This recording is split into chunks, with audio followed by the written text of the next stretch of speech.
wrong button. Oh no.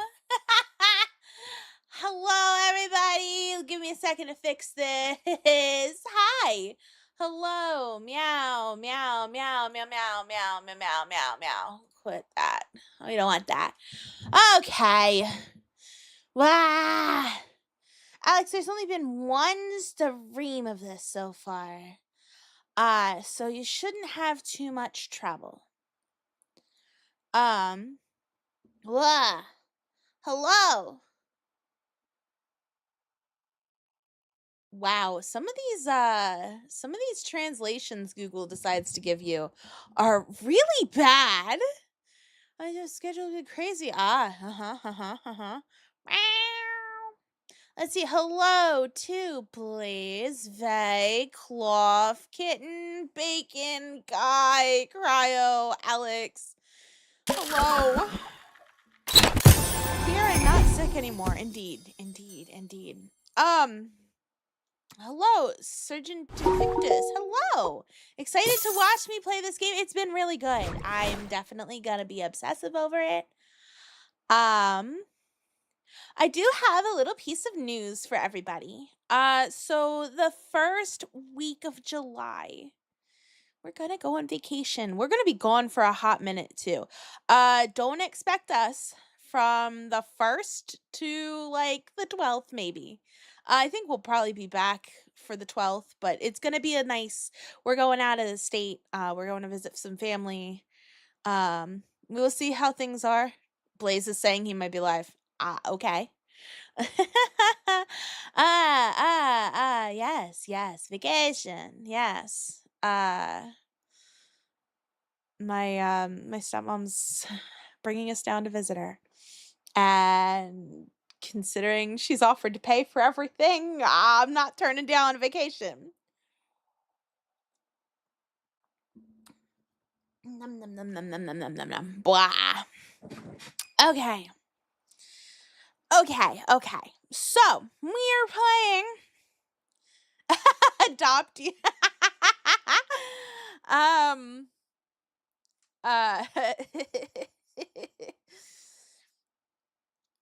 Let me see.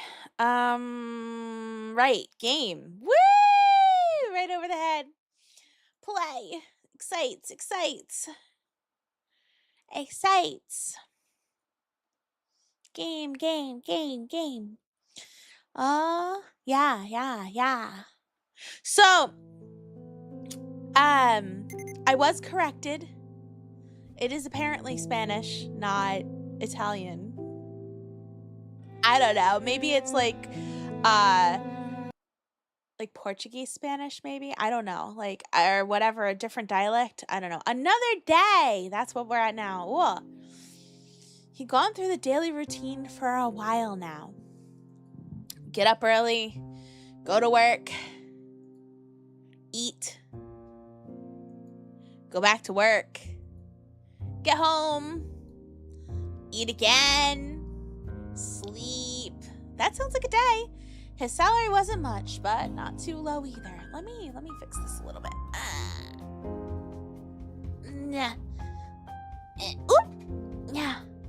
Boop. There we go. That's better. That doesn't look quite right. Yeah. Okay. It was enough to get by, and the job was decent. That was the first step. In time, he would have enough money saved up for the second, and he would soon get there. They described normal work days. You got a new TV. Nice cloth. Vanilla. Just a bit more. The problem would be the third step. And the fourth. The fifth. What future awaited him? What did he really want to do in his life? Even back then, he already felt satisfied with the path he had taken. Without a grand dream nor a great ambition, it was a journey with no destination. Was that good enough? Sometimes he wondered if he really could live like that forever. With enough money, he could try to get a career, but which one? Nothing especially called out to him. nothing sounded especially bad to him. For years, he had focused on researching that point where he could live by himself without depending on others, without bothering others. He had reached it. His dream was his present life. Now he needed a new dream. And yet, no matter how much he tried, he had found none that could fuel his passion. He wasn't depressed about it. He hadn't lost sleep over it. But that uncertainty, that doubt, had embedded itself inside him, resurfacing every now and then with a growing frequency. Maybe because of it, to avoid obsessing over it, he had focused so much on his routine. It was a safe space, something he didn't need to worry over. That uncertain future still hadn't arrived. Maybe it never would. 1 a.m. Truce.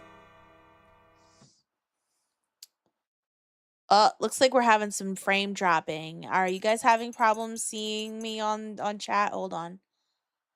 Wow. That's better. You guys all there? Hello? Meow meow. Everything good? We'll give it a second. No problems there? Okay. YouTube good? It's noticeable? Okay. There's a momentary frame drop and a couple stutters, otherwise good. Okay. My number is 1. That was his decision. Everyone's reaction was instantaneous. Not so much because of the number he had chosen, but because he had taken darts as deal. But why 1? The data he had received confirmed to him that he didn't have 1, 5, 7, or 9. Among those safe choices, he had gone with 1, the most powerful beyond question. Giving out that number meant that the others could be sure he didn't have the ability to kill anybody directly. It was another way to gain their trust. But even so, with that decision, he had put his life on their hands. As Jin put it, any one of them now had the chance to accuse him of being Rule 1, forcing him to reveal his real one. And if that happened, he wouldn't be able to answer and would be eliminated, which nobody knew.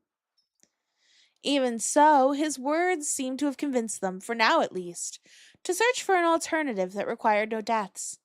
Or perhaps they had simply honored his bravery. Either way, nobody initiated an accusation, and Darts had no choice but to completely accept his proposal, as promised. From then on, an oath to fulfill Rule 3, and in order to be decided at random, would have to be followed. Moreover, no one could be forced to share their real number by proving they lied. And with that, they manually concluded the council with their barman. And then, it was then that a message arrived from the owner, the mastermind. They had to take their antidotes, but there were a few minutes left until the end of the hour, when they would be distributed. Oh well, that wasn't so bad, was it? Lime stood up and stretched her arms. Nobody answered. I'll admit, didn't expect you to accept. You have my respect, especially with your choice of number. Thanks? Is it getting like... It was like... Oh, are we getting like wavering vision? Interesting. What is this? Ah, I can make the music random. Okay. If we don't find a way to escape sooner or later, we'll have to play the game for real. True. Nah. If someone takes the first step, everyone else will have to follow in order to survive. Coffee's voice was low, almost a whisper, but her words had weight. It could be said that Bill had managed to form a truce, but it was a fragile peace. Peace hanging only by a thread of hope. The pressure he felt on his shoulders had even clouded over his vision. Or perhaps the reason for that was... When do we decide that order and how? We should probably do it now. Then let's go. Rock, paper, scissors. What is with your obsession of that game? Unless someone's got a better idea, I say we apply the ancient wisdom of optimum est simplex. Hakuna Matata. I probably butchered the fuck out of that. Nothing beats the classics. Works for me. Let's let chance decide. Some didn't seem as convinced with the idea, but the majority had chosen and nobody had any better ideas.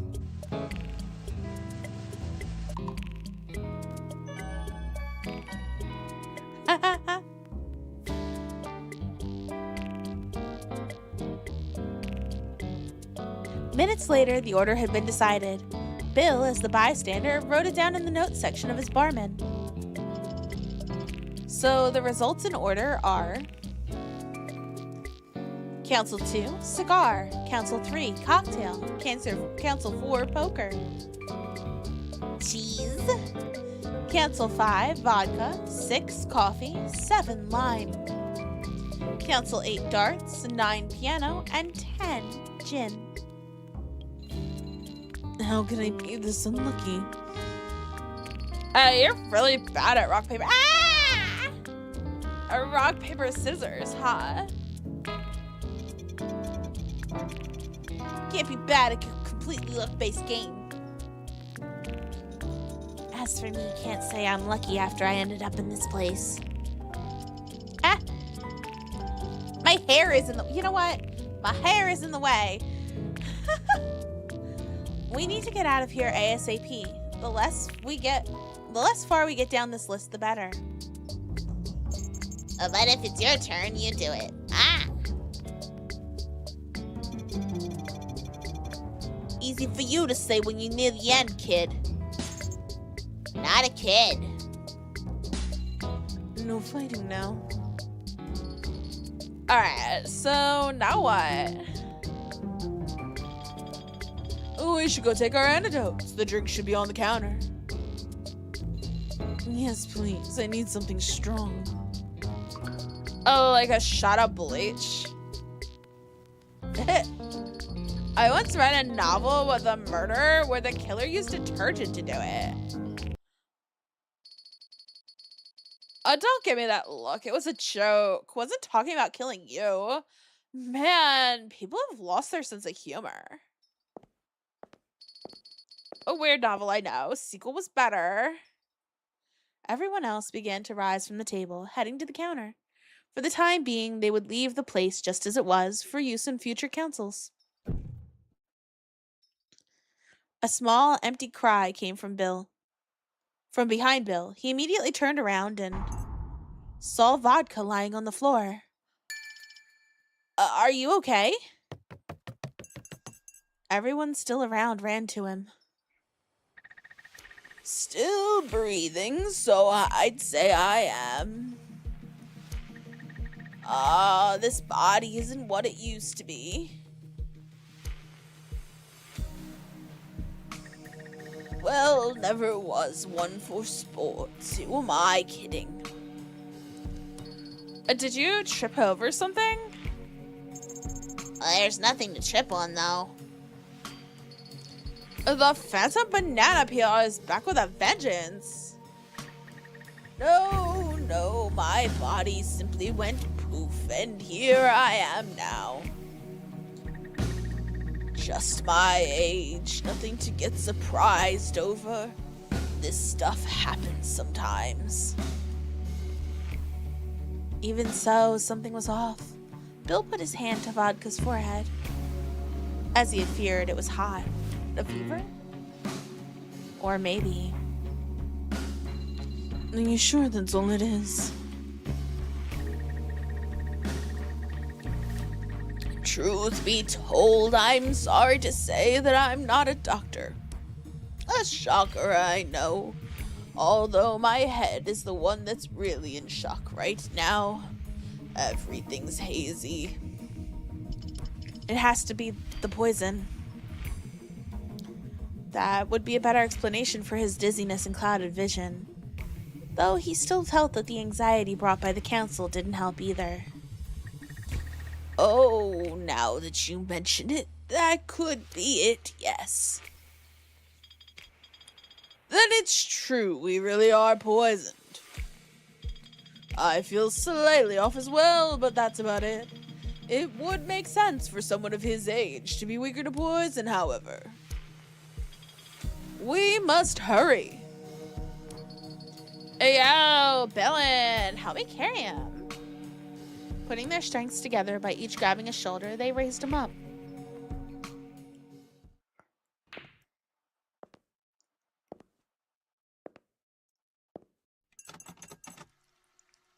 By the time they got to the counter, the drinks were already on it waiting for them. Came down from the lift over there. Would be nice if we could use it to get out of here. Too small, though. Doesn't seem like there's any way to turn it on from here. Maybe the kid can fit. Hey! So now, have you tried putting him on it? We could give it a shot. I'm too big to fit in there.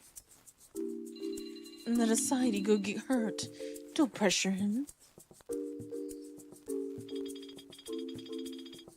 What we should do, and quick, is drink the antidotes. Cocktail pointed to the tray with the drinks. Each one has a name on it. And showed the glass in his hand, already emptied, with a label attached that said poker. Can say this: whoever made my cocktail has good taste. Cocktail took a sip of the one that carried his name. It was a small glass, a few centimeters, containing a transparent liquid. Due to its lack of color, the cherry on top stood up even more. I wonder if it's the drink. Yeah, it's gotta be. The Amarina Chupto. Which means poker would have had a godfather. Delicious. The man's face wrinkled as the liquid went down his throat. An Amarina Chupto. Well, I can't say one way or the other about the production quality of these cocktails. I can guarantee that the vodka is very good indeed. How nice of you to say, young lad. Age didn't take everything away from me. A sense of humor is vital in life. A small chuckle escaped from Cocktail's lips before they bit into the cherry. Each drink was different, and at a glance, they seemed to be made with everyone's taste in mind. Once again, they were showing they'd done their research on them, though that wasn't the most pressing issue at the moment. In the brief time they took to get there, he had started to feel a moderate headache. His vision had become somewhat blurry, and he even had a slight feeling of nausea. It hadn't reached the point of being serious yet, but the poison had begun to show its form. They had to take the drinks with the alleged antidote before their states worsened, so they could survive for at least one more hour.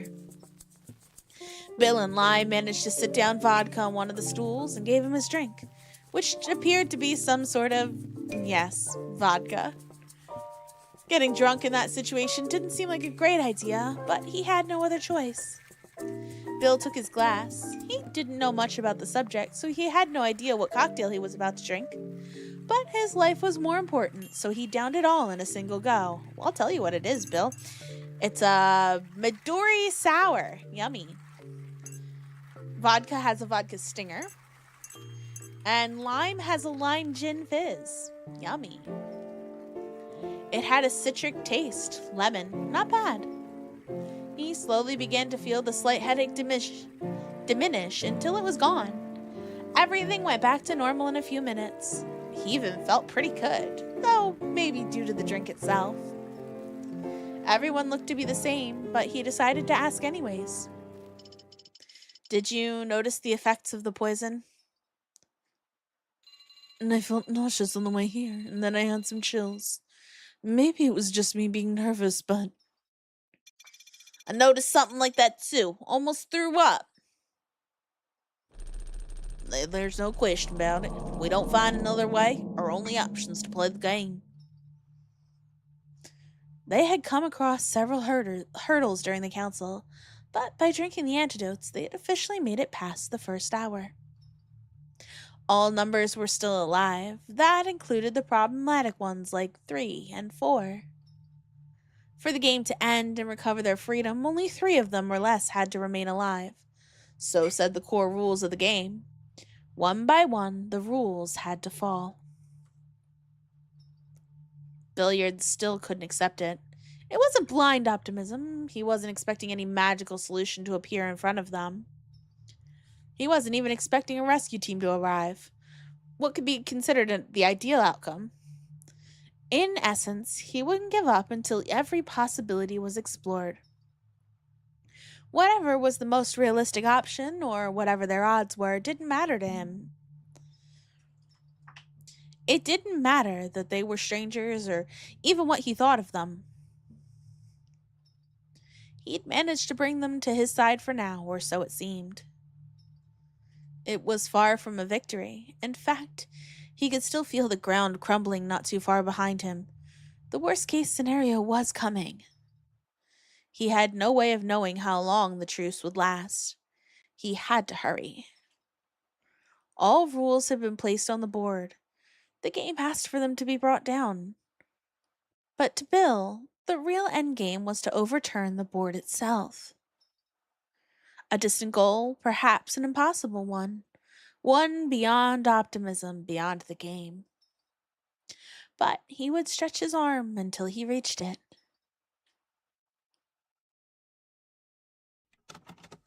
The tension had cleared up once everyone got their antidotes. Bill used that small respite to write down a bit in the notepad included in the barman. The cocktail was behind the counter again. It seemed like he'd gotten a liking to working there. Either that, or as many had already guessed, this wasn't his first time. He was holding up one of the empty glasses, smelling it.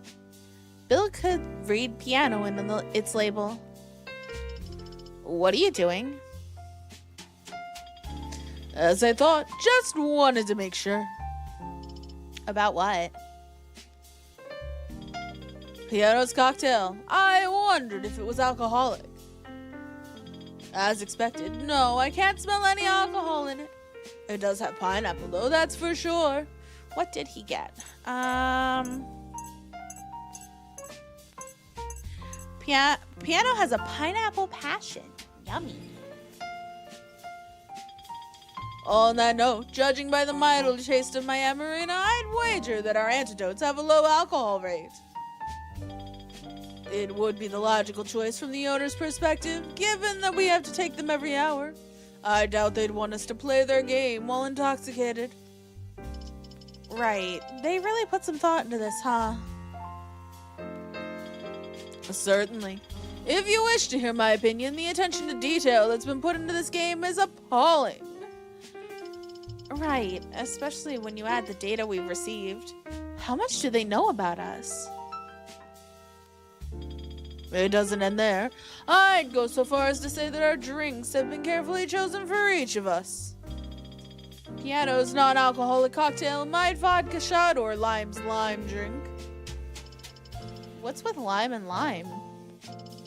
Following the same logic, maybe our nicknames have some reason behind them.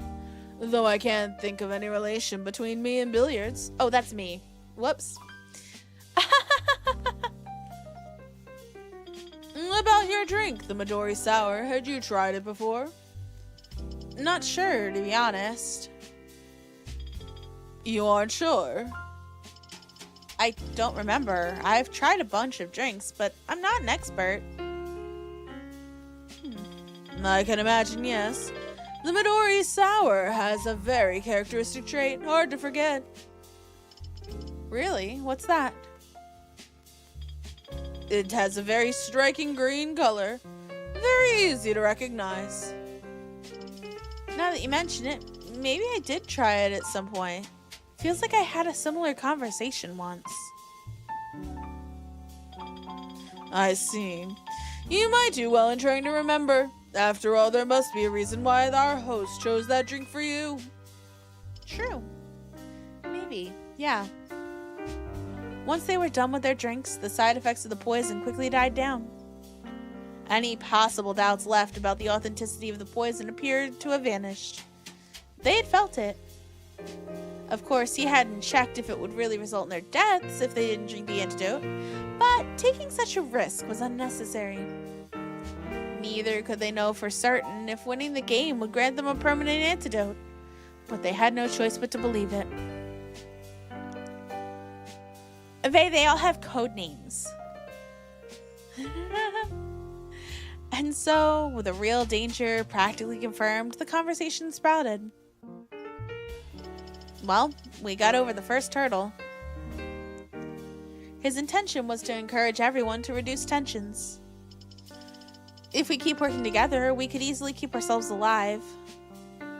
He knew it wouldn't be so easy, and especially not simple, but he knew in those moments that he had to be positive to prevent the situation from falling apart.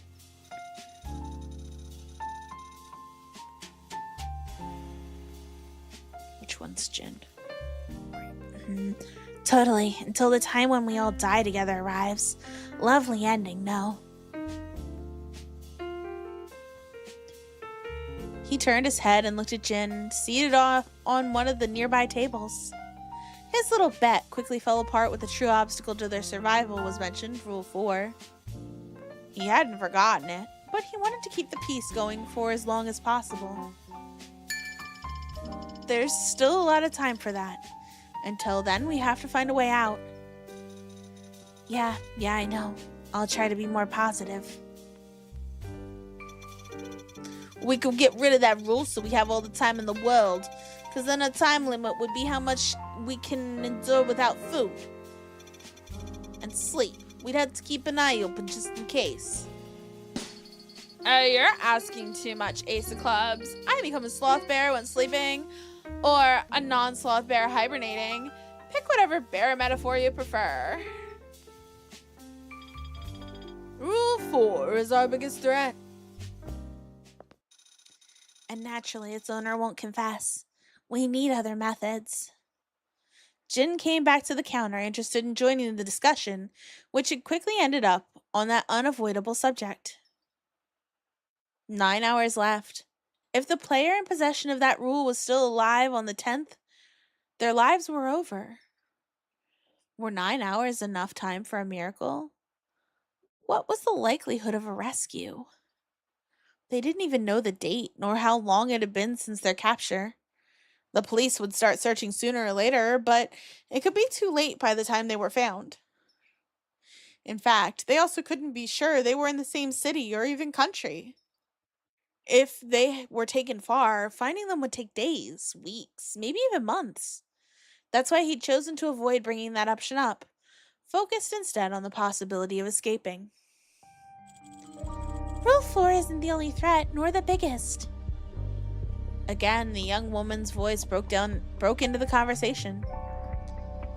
It seems we overcame Rule 3, but you're forgetting 1 and 9. It's certainly true that there's one person that can remove us if they so desired, but it would be 9 against 1. We can't kill, but the rule doesn't forbid self-defense. If one attacks, we can stop them. I doubt one will attack openly. If they do, they'd have to plan it well. There's no firearms here. Not that we know of anyway. Doesn't worry me much, but Rule 9 could. And 9 is those missions, right? No other choice but to do them. In secret though, which means we can't help each other. I wasn't referring to carrying them out. From hour 6 onward, that rule guarantees the death of 1 to 2 players per hour. The spy and the 3 better halves. Objectives that made it impossible to avoid a death. The spy had to reveal someone's secret objective, pushing them to their deaths to avoid their own. And the better halves, those who that role had to find each other in secret to complete the objective. However, if 3 better halves were in play, only 2 could fulfill it. That would leave the third alone. The only way to avoid it was removing Rule 9. Clearly the best way for everyone, but that of course also meant the death of the rule's representative. So in short, peace can only last for 6 hours. Ow, Bobby! That's why we have to hurry. Hurry how? My head isn't making sense of all this. Top priorities rule 2. That's the obstacle keeping us here. So we find 2 and then we... No. We'll find another way. What other way? There's none. Or do you have an idea? No, of course not. He'd convinced them to search for a way out of the game, but that didn't mean they had agreed to avoid any death. If there was a way to do that, they would probably agree. Nobody there wanted to kill after all, but they were on the ropes. He had expected to end up in that situation at some point, but he wished to have a bit more time to think. He wasn't any sort of genius, and everything was new to him. He was still trying to process all the information.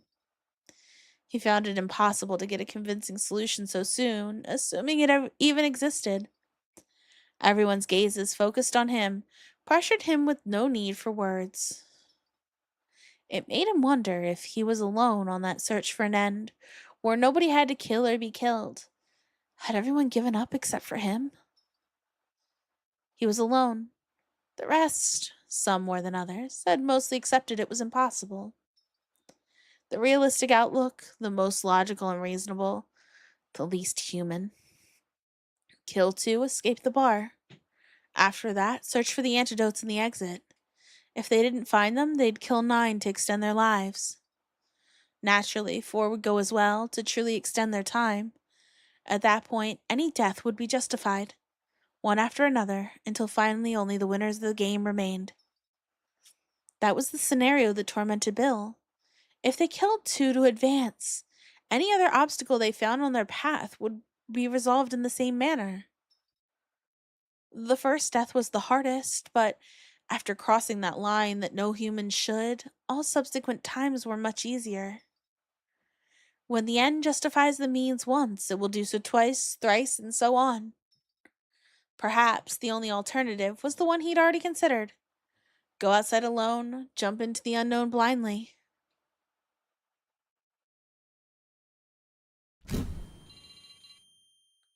Are you okay, boy? Suddenly, some of the eyes on him turned to looks of worry. He drank his antidote. The effects of the poison should be gone. It took him a moment to realize his own actions. He was crouching on the floor, almost like a ball, with his hands on his head. For how long he had been like that? Since when? He did not know. He got up slowly, looking around. I am fine. Oh, thank God. I almost had a heart attack. You too? Almost had ourselves a combo. So it wasn't just me. I believe that was a panic attack. You must have felt too pressured. Sorry. No, Cocktail is right. You should apologize too, young boy. You think you're my mom? I don't need to be her to tell you to have some manners. If he didn't know, he shouldn't have said anything. Drop it. Even if time's running out, we need to relax and think slowly. I get you, Bill, but this responsibility isn't just yours. For now, the only option seems to be removing Rule 2. But we'll have 5 hours. We can keep searching. We look through every nook and cranny of this place, then we'll talk again. Hello. I see. Oh, somehow I'm on top chat. How did that happen? Definitely fixed it. Hello, Jägermeister. Waifus, how are you doing? I'm pretty okay. I'm glad to be playing this.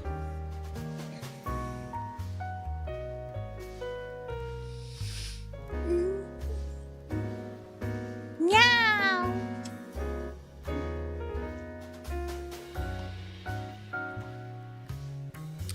Coffee looked at Bill one more time with a hard-to-decipher look. Stood up and left. Darts left too, followed by the others. Stop a while, kid. The shit seems to be getting to you too hard. The shock he had was shocking in itself, but he really didn't know his mind could ever shut down like that.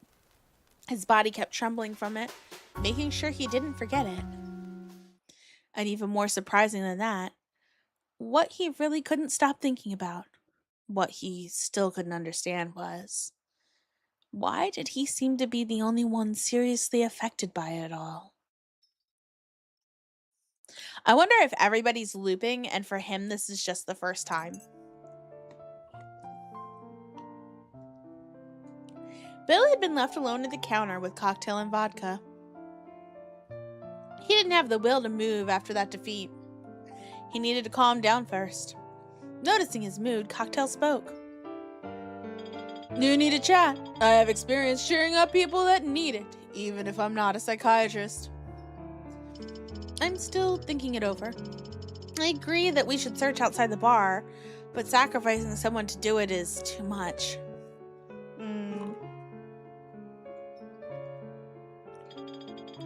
Your attitude is laudable. I wish such an alternative exists, but I'm afraid I don't see it. Me neither, but I'll keep thinking. Don't strain yourself. Sometimes all you need is to calm down and let the ideas come on their own. I'd like to, but there's not much time. We can survive for 5 more hours, but that doesn't mean nobody will do anything for that long.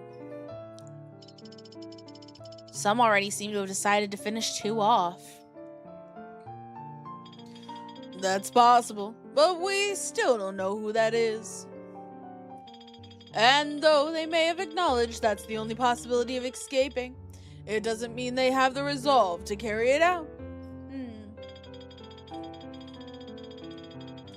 Our ends will inevitably come in time, but they'll try to delay a decision as much as possible. You think so? I got the feeling some were already ready to kill. I did so as well, but even if it's true, a majority is needed for an accusation. Or the help of one. Correct. That's why we need to act before the worst happens.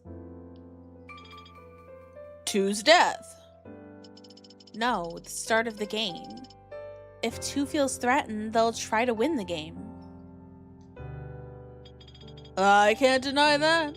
It would make sense that after that conversation, whoever possesses that rule will feel their life is in danger and act.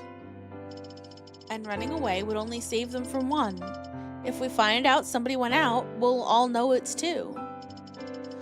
And if a majority vote them out, even if they're not present, they must feel cornered. It's the most unfortunate rule to have in that sense. It's an advantage that will quickly reveal your identity if you make use of it. Yeah, but if you if you pair up with 8, because of the way the partner thing works, and send 8 out, only then 8 would know that you're power, right? It could be useful. Sneaking away without being seen or noticed by anyone would be difficult, no doubt. If, instead of proposing to finish off that rule, they'd have looked for a deal. A deal? With 2. Make sure nobody votes for them and let them go out freely to find help. And number 8 could use messages to keep in touch with them and inform us. That's not a bad idea. It could be the answer you were seeking. It could have been, but I doubt 2 will want to cooperate after that. That was unless he was actually 2. That solitary exploration of the outside was what he planned to do if he found no other way, betting on the chance of being that rule. In any case, we shouldn't rely on our salvation waiting on the other side of that door. The owner has allowed one of us to leave, or all of us if that person dies. I doubt the building's exit is easily accessible. I know, but it's our biggest hope right now. I don't like being the pessimist, but I felt a reminder was needed. No matter how harsh it may be, you should prepare for the worst. But I know, I too would prefer to avoid any deaths, and the rest probably do so as well. And yet it looks like I'm the only one that refuses to play no matter what. I'm not capable of killing anybody. I don't have that mental strength.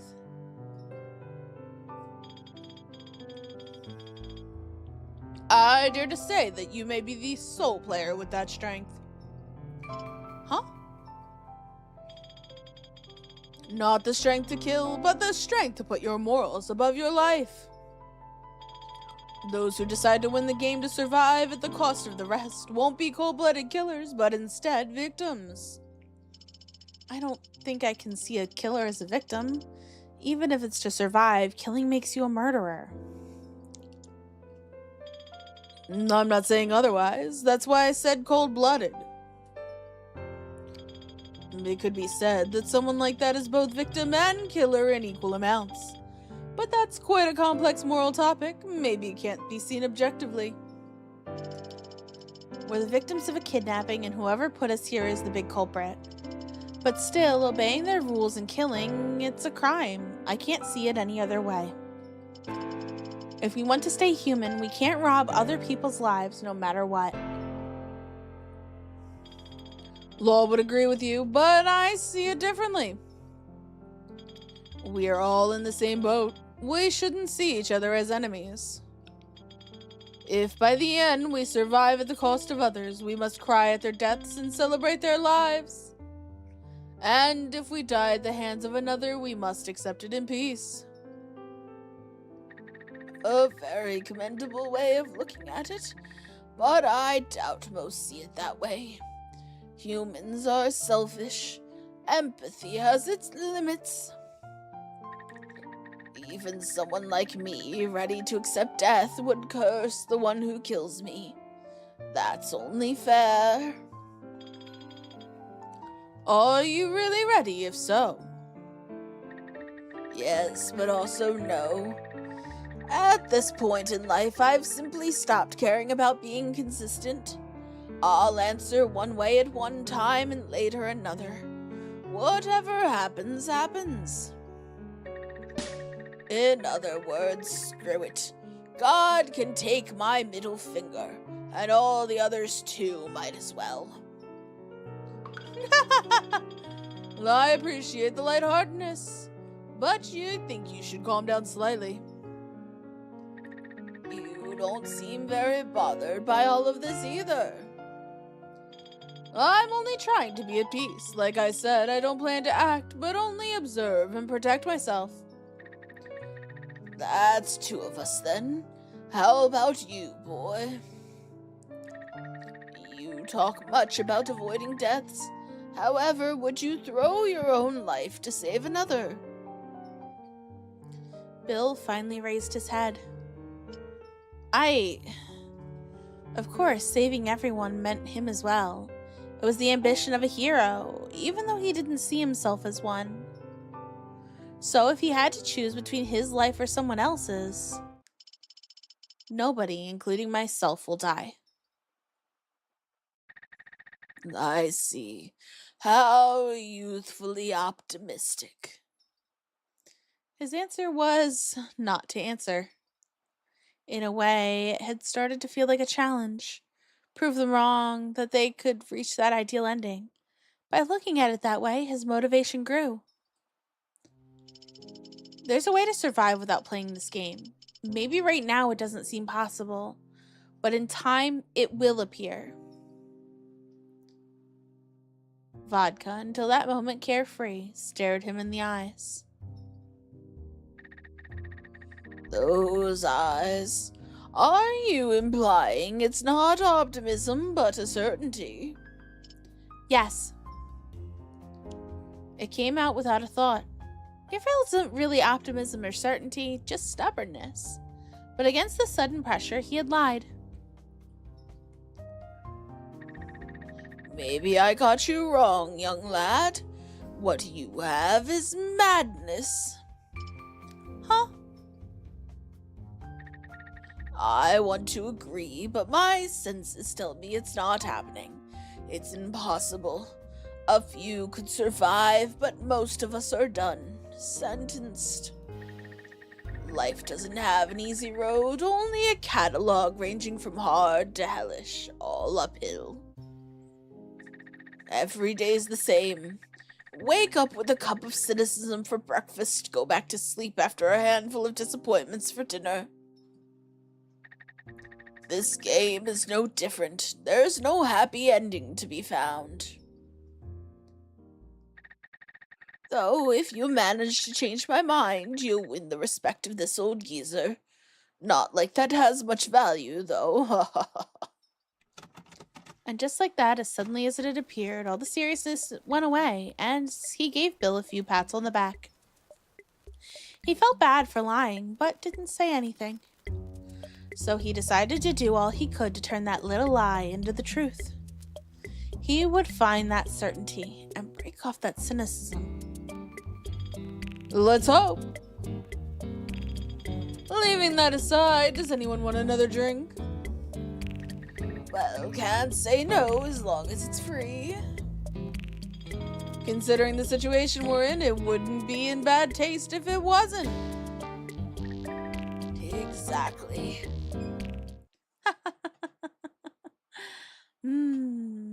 Okay. The conversation had reached a dead end, with the three of them being totally silent. Vodka gazed at his half-empty glass with an expressionless face, while licking his dry lips every few seconds to moisten them. Bill had his arms on the counter while resting his head on top of one of them. With the tips of his fingers, he tapped the wood, producing a rhythmical pattern. In his head, memories from the recent dispute the group had were replaying. What direction were things going to go from that point forward? Cocktail had grabbed a wet towel and was spending his time cleaning a glass. The same one, over and over again, for a few minutes. The intention wasn't to make it pristine, but to suppress his anxiousness in a way that wasn't obvious to the other players. Someone sat to his side, making him turn his head. Before his eyes recognized who it was, the smell of tobacco reached his nostrils. Holding a cigarette and a lighter, Cigar sat down on the stool, crossing one leg over another. The lighter's spark ignited the tip of the cigarette, and after taking in some, she let out a big puff of smoke. Anything to drink? Why not? Since we're here, might as well enjoy what we can. What do you have, bartender? Just about anything. You know, it's been years since I had a martini. Could you make me one? Of course. Hold on a moment. Oh, and look for some nuts or peanuts or anything like that to eat. I'll see what I can do. Bill found Cigar's attitude disconcerting. She was smiling, seemingly looking forward to trying the drink, as if the game wasn't her concern and she was just passing time at a bar. Less than an hour ago, she was panicking severely, wanting to get out of there immediately. It was disturbing. You seem cheerful, Cigar. Excuse me? Her usual look of disdain quickly came back. Oh, what are you talking about? I'm not cheerful, as if I could. Then why make that smile a moment ago? Must be woman stuff, boy. I stopped trying to understand them long ago. Jesus. I don't think that's it. Ah, youngsters. I stopped trying to understand you not long ago.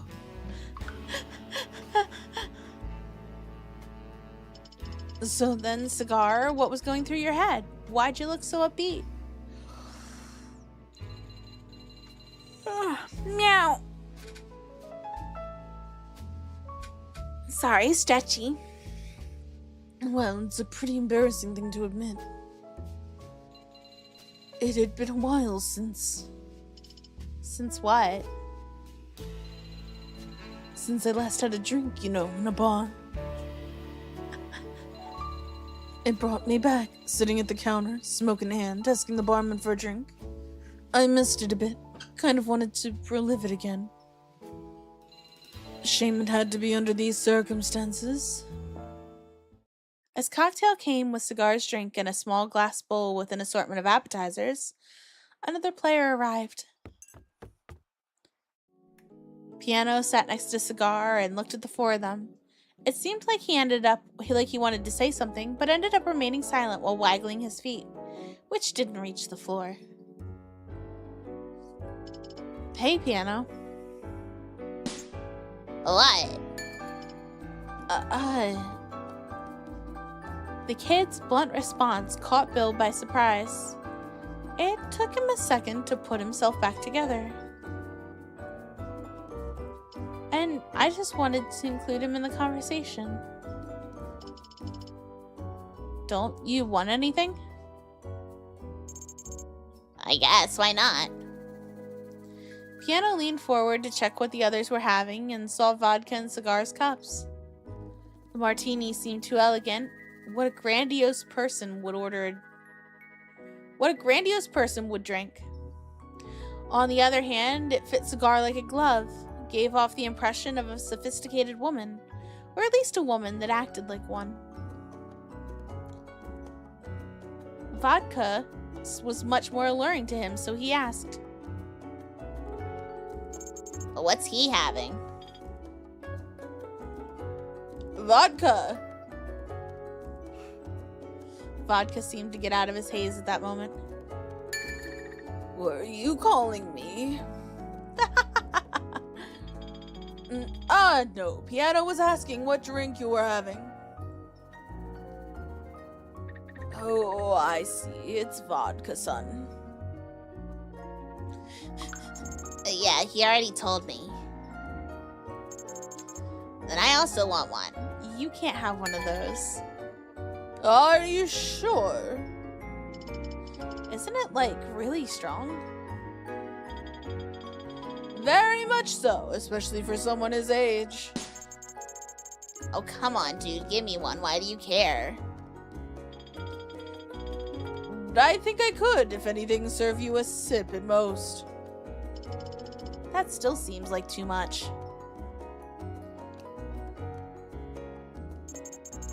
Okay, fine. That works.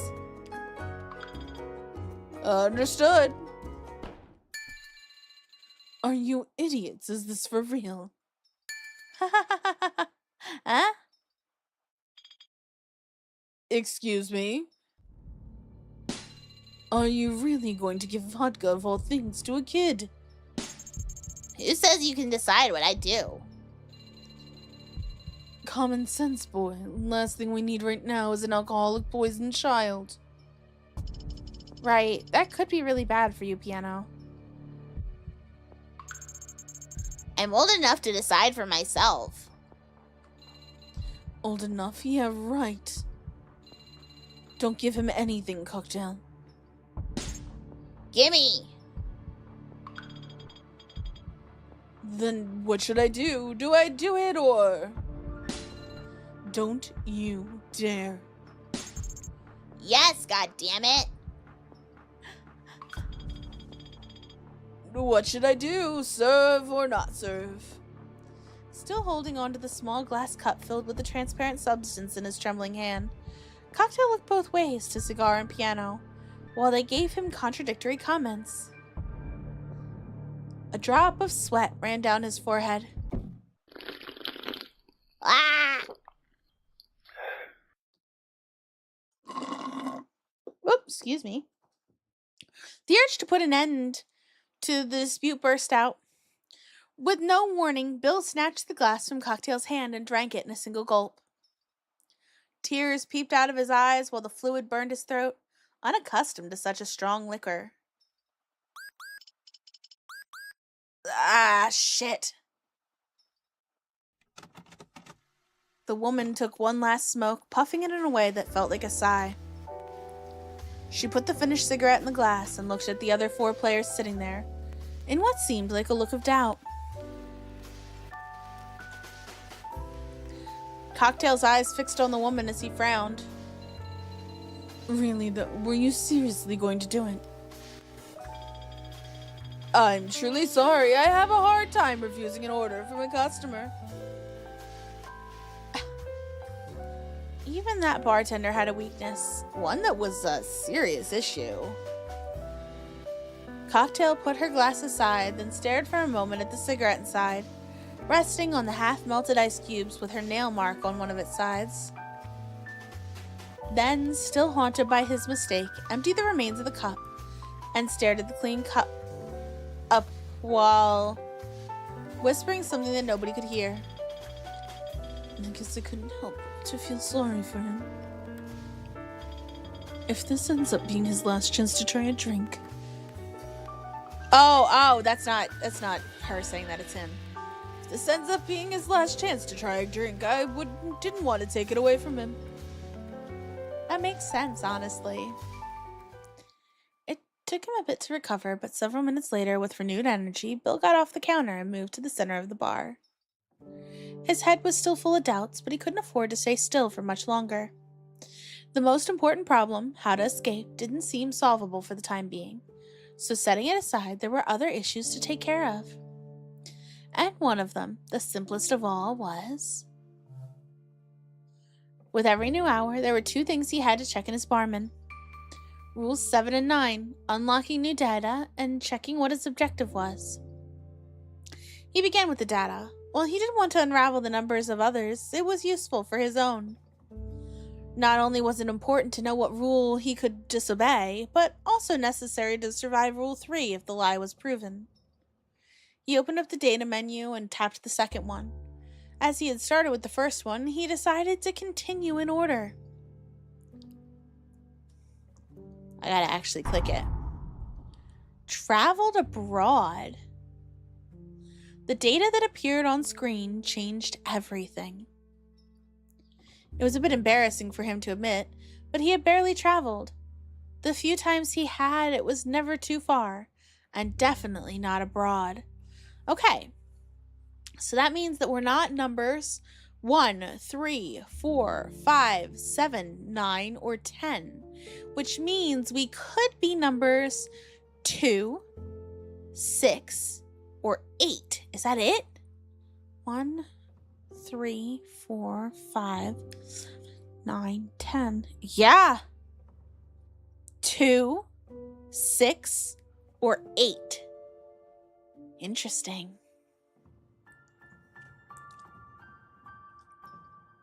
If neither data corresponded to him, and assuming the organizer of the game didn't mess up, all of those numbers could be ruled out, which only left him with 3. Rule 8, giving control over messaging, 6, giving an advantage in accusals, and more importantly, 2, the key to the outside of the Golden Shack. Can it really be me? Up until then, the likelihood that it was him was low, so going outside in search of help was basically suicide. But now that option wasn't as daunting.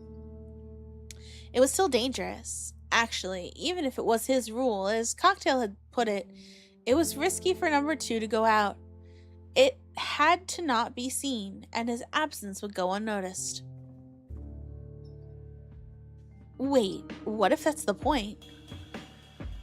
Maybe those obstacles were part of the design of the game. The building's exit had to be somewhere outside of the bar. The poison forced them to remain there to receive the antidotes, but it wasn't a physical restriction. If they went out with enough time, perhaps they could get to a hospital, but they would get 1 hour at most. Hard, though not impossible, depending on their location. It could be the case that the game was designed so that 2 was forced to not remain outside the bar for too long to prevent them from escaping. No, there was a problem with that logic. two died, everyone could leave without any limitation. There had to be something preventing them from escaping. Or perhaps the owner had made sure there wasn't enough time to save themselves from the poison. His head hurt again, not because of the poison. He had to stop. The important thing is that I'm sorry.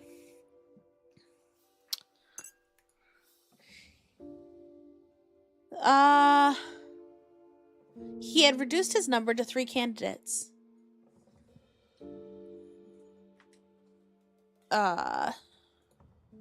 It was time to check his objective. Thanks to his data, he knew for sure that he wasn't 9, so he had to complete them to survive each hour. His first objective appeared. Explorer, find a new hint. According to the rules of the game, information hidden throughout the building. Given that the outside of the bar was only accessible for one person, it was to be expected that a good number of them would be hidden inside. He had no idea what form they could take, but it wasn't a bad objective to start with. He already planned to investigate the places in more depth, and that not only gave him more reason to.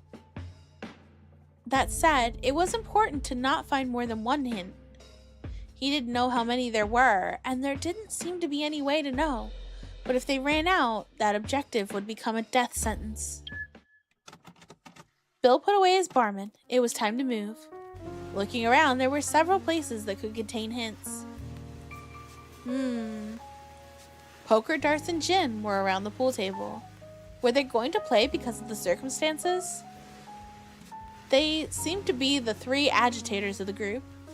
He probably wasn't going to get any clues from there, but maybe it'd be a good chance to talk to them.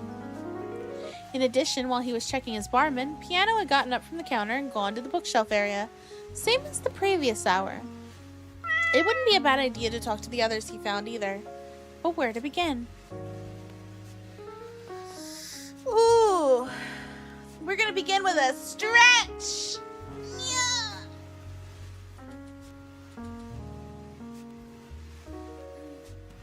Ow. And to hydrate, apparently.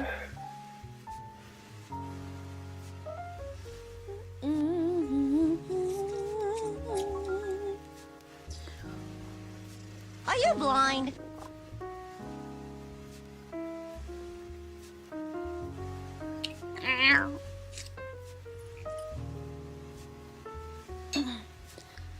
Okay.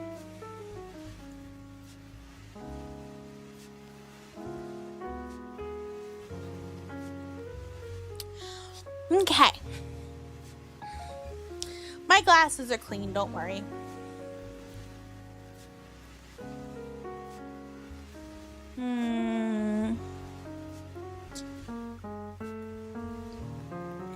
Let's go over to the books area, I guess. We'll start there.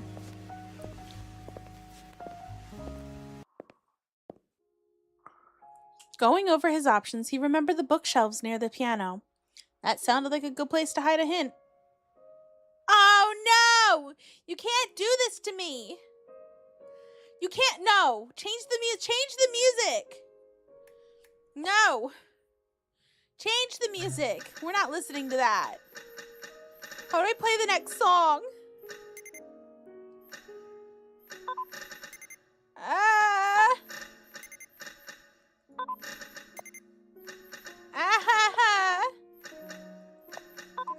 No.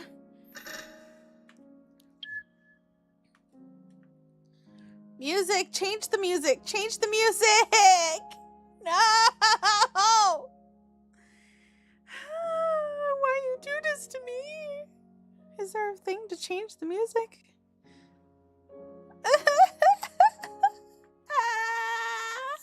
No. Fittingly, he found Piano at the piano playing a song. Yet another very fitting nickname. Meanwhile, his still seemed arbitrary. Before starting the search, he sat down at one of the nearby chairs to listen. While being no expert, he could tell it was good. Even at his age, he must have had years of experience. It gave him the impression of a young prodigy, a concept tightly linked to the piano, thanks to people like Mozart. Although piano probably wasn't on that level. Still, listening to that gentle song calmed him down slightly, which his body desperately needed since he woke up in that cage. It hadn't been the type of song he expected from Piano. He was trying so hard to appear mature that Bill had expected him to force himself to listen to more hardcore types of music. Once the song was over, he clapped. Though he wasn't very loud, Piano jumped up slightly, turning around immediately. Why are you here? Thank God that's over. Wait, did I scare you? How long have you been there? You didn't hear me coming?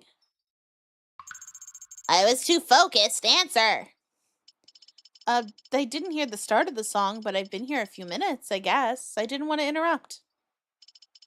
Actually, I thought you already knew I was here. Sorry.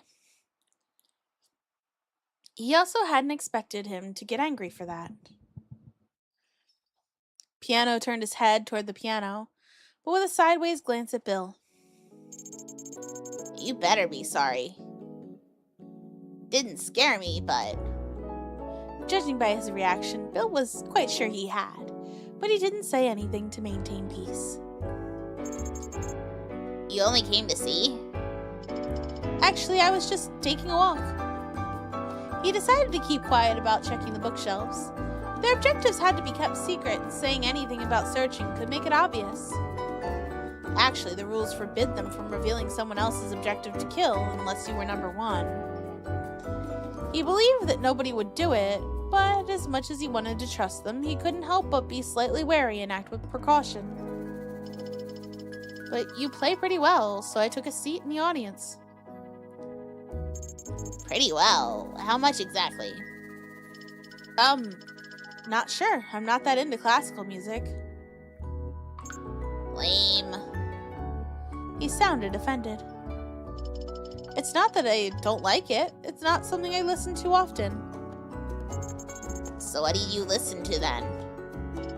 Well, lately I've listened to some of Beyondre's newest album. Oh, we know who this is. You listen to that? Seriously? I heard a lot of people liked it. I know, of course. That one's very popular, but mainstream sucks. Huh? What? Do you just listen to whatever's popular? Well, maybe. Music in general isn't really a hobby for me. If people really recommend something, I just... Pathetic. Yikes. Of all the things he had expected to happen during that twisted game, his tastes being criticized by a kid was not one of them. I'll give you some good quality names, and you'll see I'm right. Classical? No, techno and like rap and stuff like that. Okay. Wait, nothing classical? The classical is for, well... He himself realized what he was saying didn't match with the little concert he just performed. I can recommend some classics too. Okay. What was the kid's problem? Bill was quite confused. What were you playing? No, don't go there. You don't even know that? Yeah, I did know it. It's Claire fucking Loon. The PTSD with that song is real. Now that you mention it, it does sound familiar. We all know who wrote it. We're Dongan fans. Beethoven. Wait, was Claire Loon Beethoven? I thought it was Debussy. Now I'm double checking myself.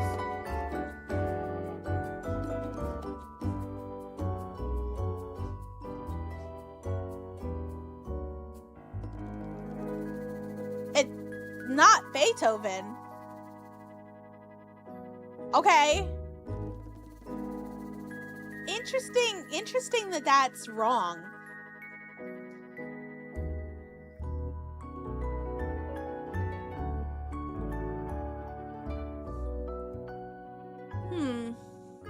I'm gonna have to make a comment about that. And I'll probably, Oh, right. Should have seen that coming. He's so famous for a reason. He's gonna tell. Oh, he was lying to us, wasn't he? What? Okay. Now I. He was fucking with us. I'm like, that's not right. It's Claude Debussy, idiot. You're clueless. Beethoven's his Moonlight Sonata, also about the moon. Oh, no idea then. Honestly, outside of Mozart and Beethoven, I don't know that much.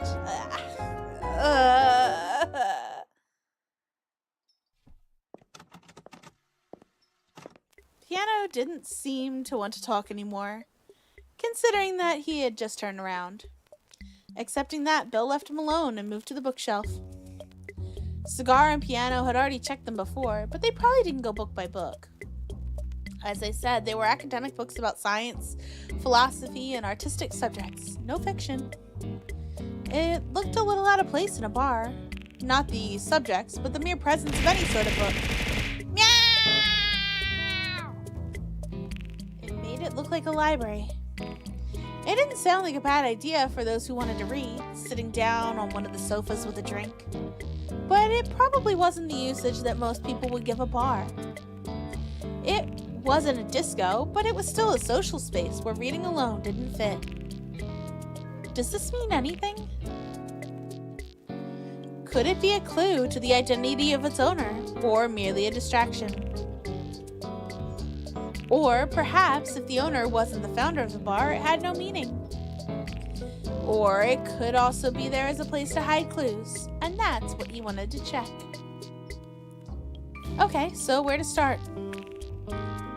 He needed an idea, a trail to follow, some plan of action.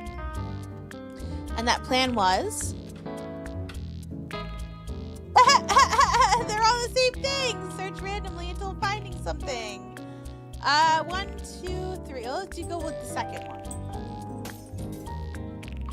Obviously, he had no clue, literally and figuratively, which meant that he was going to need a lot of patience. And luck, especially luck, if there even was something to find in the first place. Several minutes later, after looking through 20, maybe 30 books, he had found nothing. There was still a lot to check, but... Huh?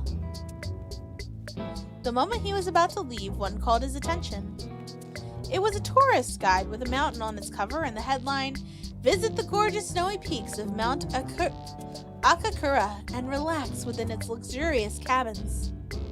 Too out of place to not be suspicious. He grabbed it and started looking through it in more detail than the others. He went page by page, one by one, searching for anything strange. And finally, he found it. In between the pages rested a conspicuous envelope that did not belong, and inside a newspaper clipping. Objective completed. His barman confirmed it had been done. That was one of the game's hints. It was small, probably cut from a much larger page, and only one article could be read in its entirety. All names had been manually censored, however. Minor news about a car accident. The victim had survived, but...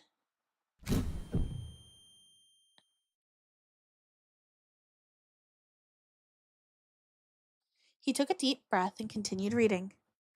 The victim had been hospitalized for a few days. Apparently the cause of the accident had been sleep deprivation. He wasn't sure what information could be drawn from that clue, but the important part was that the objective was done. Rule 9 wouldn't kill him, at least not that hour. Newspaper clip has been added to the inventory. Oh, okay. I wonder if no matter where I had gone, I would have found a hint.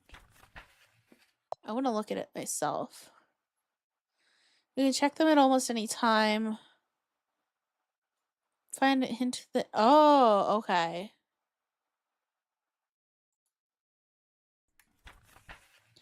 The sole victim, Blank, who was driving the vehicle on Blank way to work, survived. However, Blank had to stay in the hospital for a few days to recover from the injuries. The car crashed into a wall after Blank allegedly fell asleep on the wheel for a moment. After being discharged from the hospital, the victim confessed a lack of sleep that had lasted for several days due to overwork. This has led to controversy surrounding the company, the famous computing giant Blank, which denies any mishandling of their workers.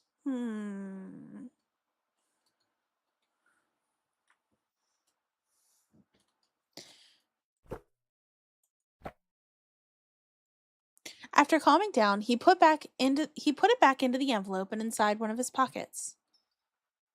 I hope everyone else can complete their objectives too.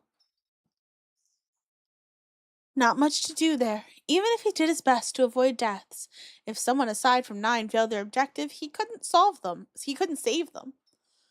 With the objective being secret, he had no way to help directly. He had to trust them, fingers crossed. With some time left until the council and nothing else to do there, he moved to another part of the bar. Okay. Yeah, we'll go over here.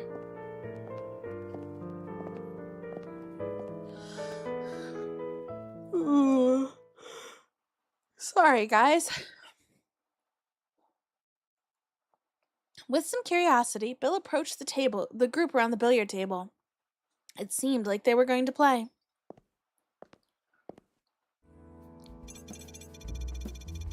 Oh look, great timing. The right guy for the job is here. What? I think he's referring to your name. I've actually never played. Serious? The owner really slipped up there. I guess. Do you play darts often? Once or twice, but not much. I'd imagine our names have some other meaning. Other meaning? Like what? Who knows? His smirk as he'd said it made it seem like he did know, but before Bill could press on it... Really love to leave people hanging, don't ya? Me? As if I owe anybody answers. Must keep our hand well hidden, right, Poker? You asking me 'cause of my name? Yours seems to have more literal reason. Well, yeah, to both actually. We all have our secrets, even beyond the numbers. Sure, everyone has their privacy, especially when we're strangers. But some seem to have a lot more to hide than others. Is that what you're trying to say? You implying I know something about this game? Who knows? Have fun. My answer's still the same. What answer? Dodges don't count. No comment.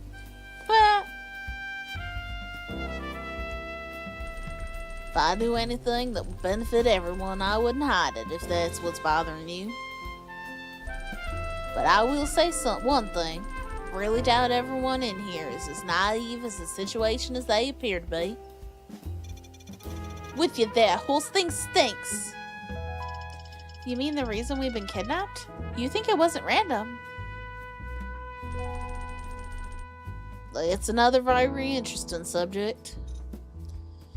Jim put her eyes on Dart's, thinking, almost like she was trying to read his mind, or more realistically, as if she was trying to infer something by analyzing him. Dart's naturally noticed, returning the stare. A strange tension had taken form around the billiards table. It really felt like a match had started, but instead of pool, it was poker, with each player hiding their hand. Bill, however, felt as if his hand was empty. As if his only card on hand was a joker, a card he could not play, and that looked at him with a devilish smile. And no matter how hard he tried to get rid of it, it returned to haunt him. Yikes.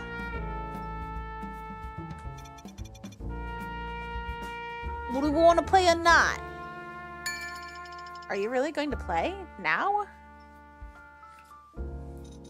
Yeah, not the most apt time for it, but that's exactly why it can help us relax, according to poker anyway. Don't worry, won't be long, just a quick game. And a good chance to know each other a little better. But I'd rather go for another game, to be honest. What's wrong with billiards? I'm just more into strategic heavy games. Pool has some of that, but accuracy's the key. Yeah, see, I get you. Oh yeah?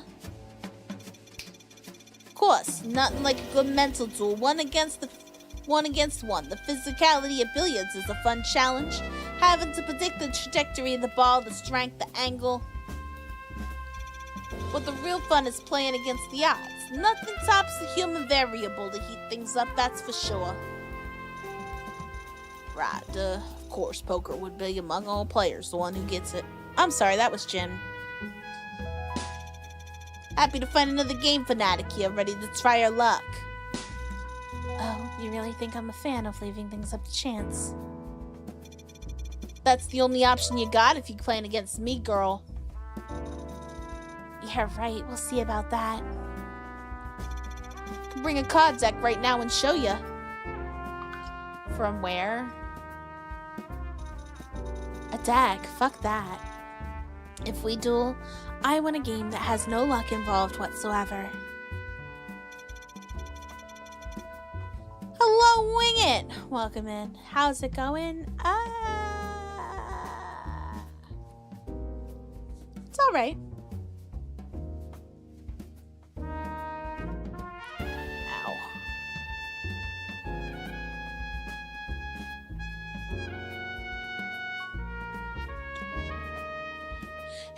Jin is a coward, always luck, max gamba.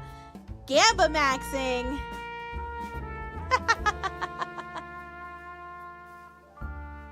Really scared of your lack of luck. No one with any amount of luck would end up here, yet it happened to both of us. So I'd say it's a tie. In fact, maybe my luck went up with this meeting. Ha! How flattering of you, Jin. Fuck's sake. If we duel, I want a clean game with nothing in between, and that includes luck.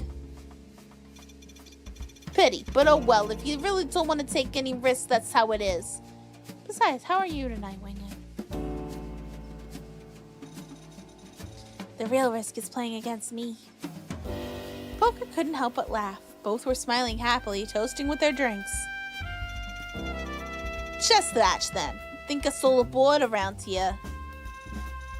Match accepted. Shame it's not go, though. Go? Interesting. Isn't that Chinese chess? Yeah, something like it. Very good, Wing It, very good. They're similar, yeah, though still pretty different. While chess is like a battle between two armies with the goal of capturing the enemy king, Go is more like a war for land between two nations. Wait, isn't that the one with the Chinese characters written on the pieces? No, dude, that's shogi. Don't get them confused. Didn't take you for the Oriental trend type, Jin. A bit bold to call a game with more than 2,500 years of antiquity a trend, don't you think? Certainly bold, that's for sure. Oh, please. Alright then, Pool will have to wait. You okay with that, Dots? Whatever. That's what you prefer. I won't interfere. Nice, let's go then. Interesting. The two went off somewhere else, leaving Bill alone with the one he'd had a bit of tension with. Darts. Cookie! I could go for a cookie right now. Wanting to avoid any antagonism between them, that seemed to be the perfect chance for a calm chat to make peace. That's what he hoped for anyway, but it all hinged on darts. It was very evident that their positions on the game were quite far apart, even opposite to each other, so mutual understanding could be unreachable.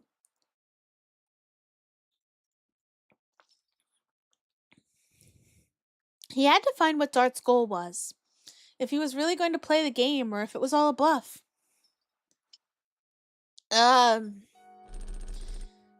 Still haven't given up. No. Commendable. What are your intentions?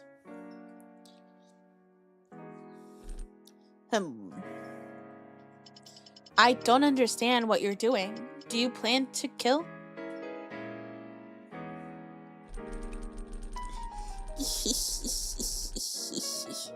Neko sweeps the catnip! Yay! Game is interesting, but I ain't aiming for victory either. Really? Ah! No!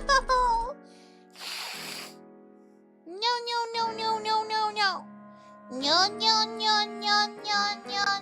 No. Bleh. Gross. Bleh. No.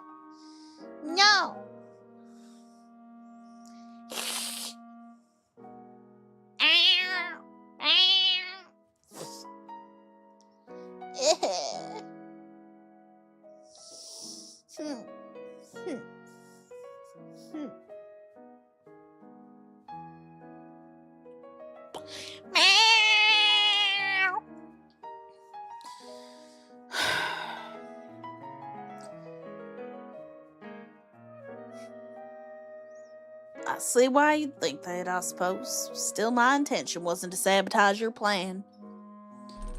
Simply put, I believed it was impossible to make everyone join together with the simple promise of cooperation. No! Why?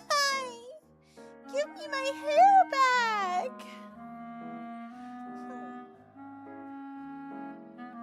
No. Why are you petting my bald head? Why?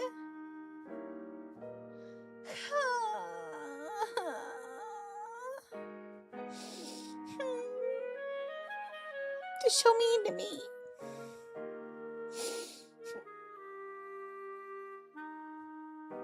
Meow. Anywho. Couldn't help questioning you. I was just being honest.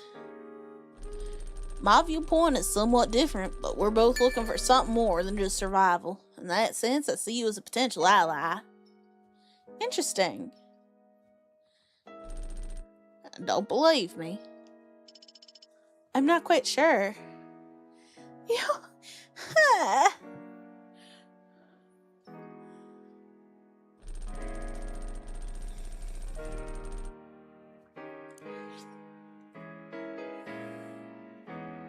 Really, Vay? Really? Guess I was a bit too aggressive, but basically you're looking for a way to save everyone. Yes. I'm looking for something beyond. Beyond what? Beyond the game, obviously. Tell me, Billiards.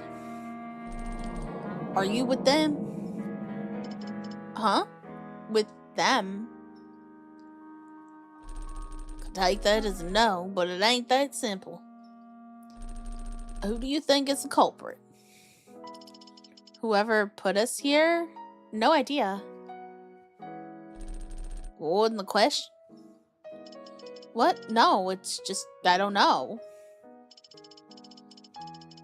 The message said the owner, but it would make more sense if it was more than one person.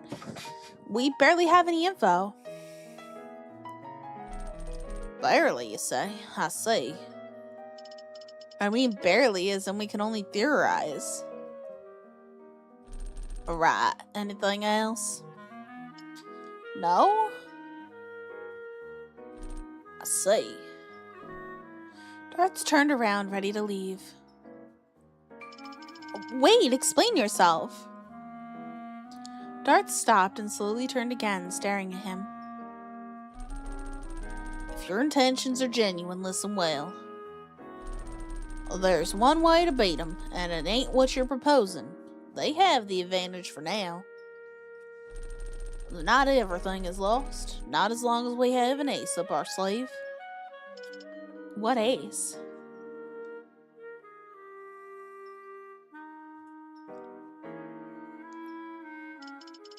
Oh, right. Wouldn't be up any sleeve if you could tell me. Exactly. Don't mistrust you, but I also can't guarantee you ain't one of them. If I manage to confirm it, we'll talk. Wait, why did you ask me if I was with them? Nobody would admit it if they were. Simple. Wanted to see your reaction. I know it's a dangerous tactic that puts my life at risk, but all our lives are already in danger anyway.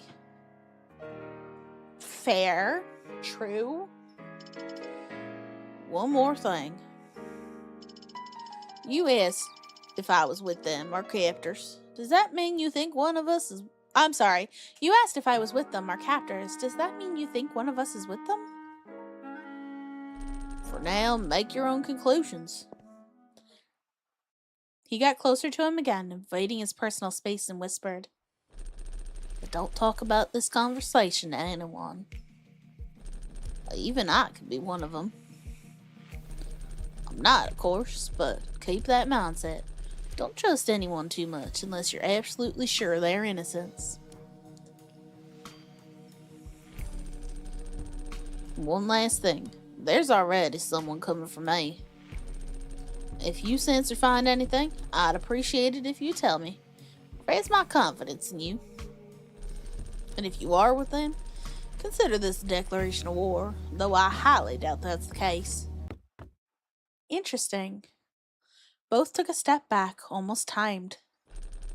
That's all for now. He wanted to stop him again, but Bill was too disturbed to do so. Where to next? Ow.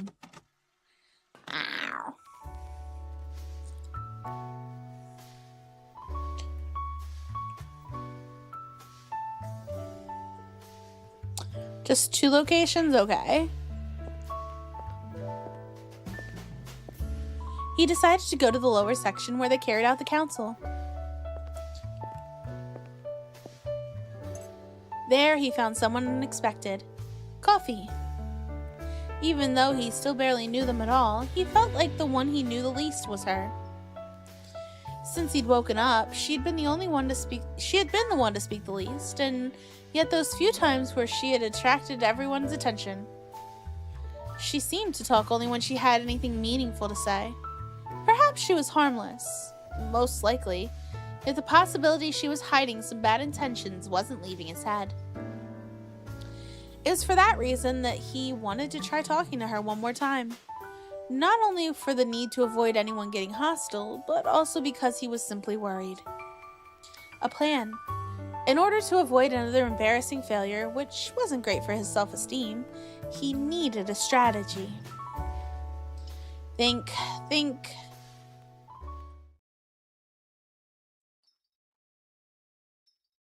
She saw me, right? Wasn't just my imagination, I think. Great, now what? Pretend I didn't notice? No, won't work. Okay, I'll have to just go for it like last time. Hi! You searching here too?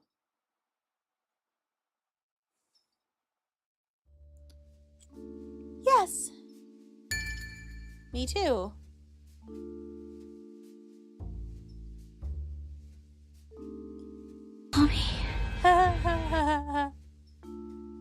Was it even possible to have a talk with her? Each time he'd tried to, he had bumped into a big wall that seemed impenetrable. Say money can't buy happiness? Look at the fucking smile on my face. And it's comfy. Clearly, he wouldn't get anywhere with simple questions. He needed to bring up some good topics. What do you think about the stuff we talked about at the council? You didn't say much. For a moment, Coffee looked away, trying to ignore him, but he kept looking at her, waiting for an answer. Sorry, I don't want to do this, but you leave me no other choice. I'll keep staring and waiting until I get an answer. You're going to eat now? Good night, Cloth.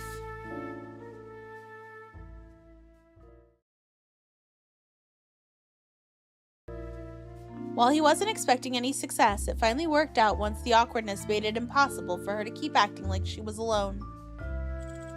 I doubt we can escape, but I'm not planning to kill either for now. What makes you so sure that we can't? What makes you so sure that we can? We can't know for certain until we look deeper. Pointless. I understand the lack of hope, but without the antidotes, we can't escape. I know. And they won't be here. Probably not. They also won't be waiting outside. Well, they have to be somewhere. Judging by the distribution method, they're on a floor above. Probably one we can't go to.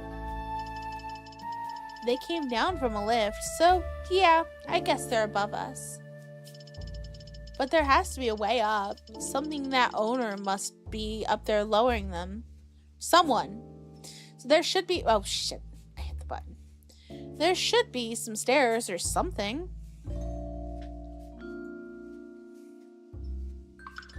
Right? He wasn't sure if Coffee didn't have an answer, or if she had decided that talking to him was a waste of time.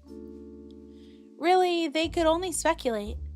There could be security measures that prevented them from going up, but there was no way to know if they could be overcome without seeing them. Perhaps acknowledging it, she had decided that blind speculation was meaningless. Okay, let's talk about something else. You said you didn't plan to kill for now? I will if I find it necessary. But you say there's no way to escape. Even so, others can take care of the killing. Being one of the 3 survivors is enough to win. In other words, she planned to win while dirtying her hands as little as possible. Possibly the most logical way to approach the game. However... Ooh, what do you guys think? Should we dispute it or should we show determination?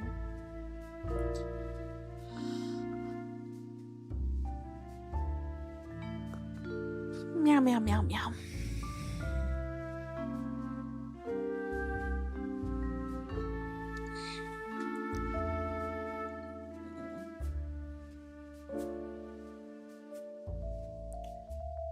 Bueller. Chat, where are you? Dispute? You got it.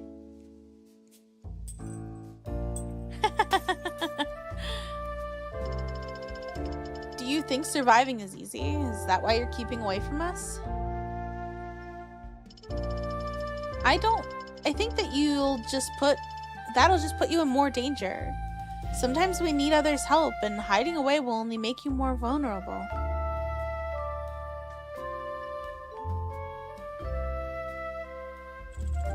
Still more likely to work than your plan. That hurt like a punch to the gut. But even recognizing that he was being idealistic, he preferred it to falling into the cynicism that most of them seemed to be engulfed in. As long as that ideal end wasn't 100% unreachable, he had to keep trying, but no one seemed to think the same. Silence seemingly came back, but to his surprise, he got something. Still, good luck. Oh, thanks. But I can't do it alone. We need to unite to have a chance. Can't you at least consider it? I can. Will you? No. Ah. But here's some advice.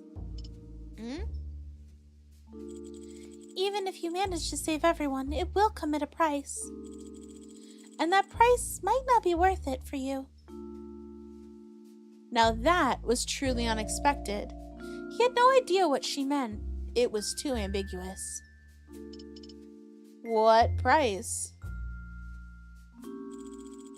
I'm not a psychic. I can't see the future. Right, but what do you mean exactly? Not a financial price. I got that part.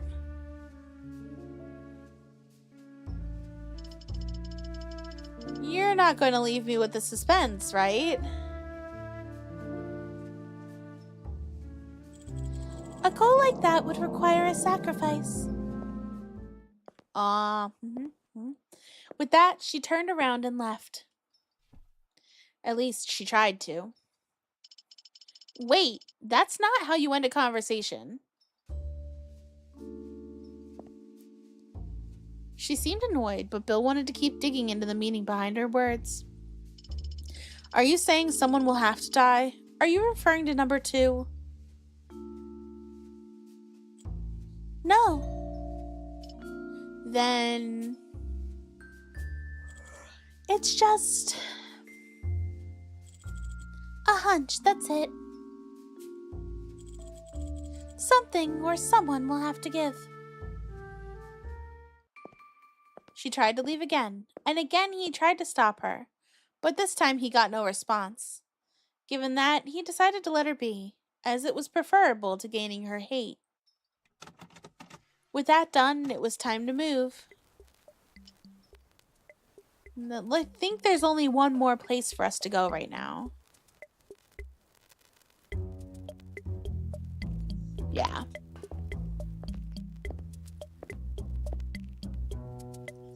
The big fish tank near the counter was quite eye-catching. Close by were a generous amount of sofas to relax on. While it wasn't the right time to rest, he decided to take a look around. Right as he got there, something, or more like someone, caught his attention.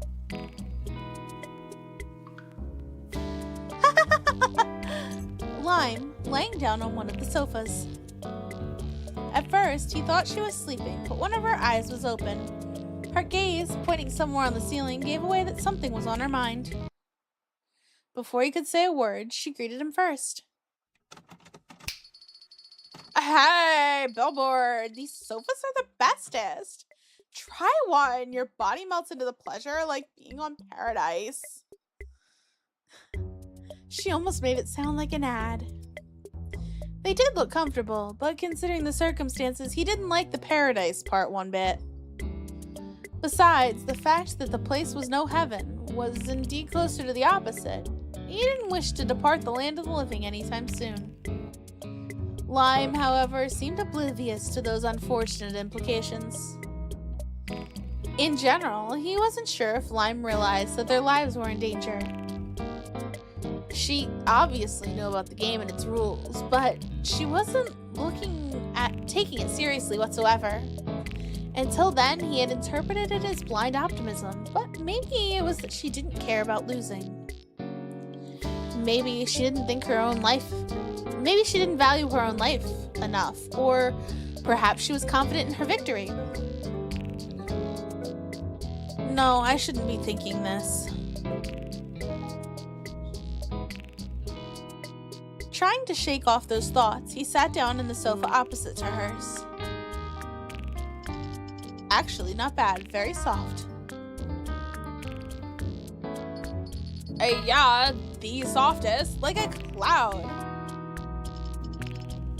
Right, like paradise. Exactly, you're getting it. He sighed. Blind optimism wasn't the right word anymore. It was as if eyesight wasn't the only sense she lacked. But that didn't annoy him. In fact, he couldn't help but worry about her, while at the same time feeling a small tinge of envy. Since the moment he had first opened his eyes in that bar, his mind had filled his body with fears, worries, shivers, anxiety, and he could feel himself slowly drowning in that sea of negative emotions, taking it all in, never reaching the bottom of that poisoned cup. If he could relax, throw away all worries, and be carefree like her, he'd finally be able to breathe. But he couldn't. I want to talk to you for a bit. Well, of course. Why else would you come visit me? I didn't know you were here, though. Huh? Where else would I be but here? These sofas are really the bomb, my dude. I mean, I don't really know you that much. We first met an hour ago, or even less than that. Oh yeah, true. But like, I'm not much of a mystery, not like them. What you see is what you get, nothing to hide, baby. If you say so. But I feel like you do have an ace up your sleeve. An ace? Like what? I'm not poker. Go, Billy. Nice one. Nice. You know, ace, poker. Yes, I understand my own joke. I mean, it wasn't much of a joke. I just said it without thinking. What's with that face then? What do you think I'm hiding? Don't take it personal. I'm not saying you're hiding anything big. It's just the impression I got. Like there's more than meets the eye. Obviously, a copyrighted joke here. I'd say that's you.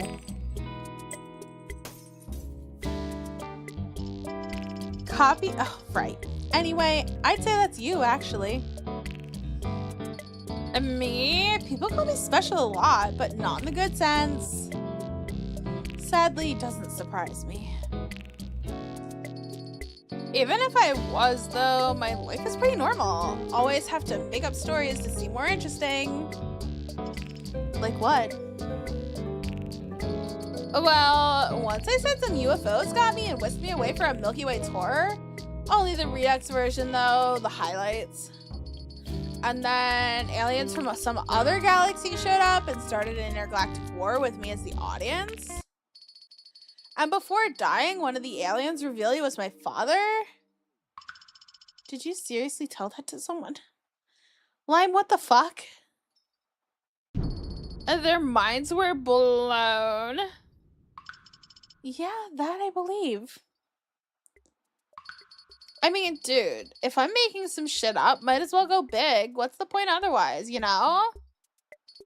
Also, reverse logic trick. The crazier it is, the more they'll think you're serious.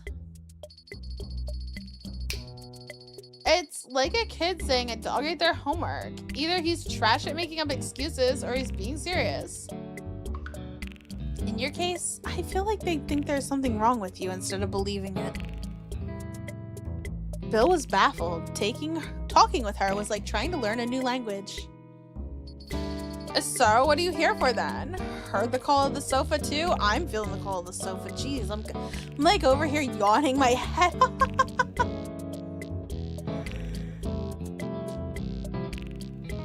Now! If I was looking for one, they're all over the bar. But none like these, trust me. Pretty sure they're all very similar, if not identical. I can't be sure unless you try them all. Okay, really though, why did you come here? Were you looking for something or someone? Well, no worries. Pretend I'm not here. Do what you must. Are you sure? Of course. Still got 3 sofas waiting for me to check them, you know. Do you really think this is the time to be doing this?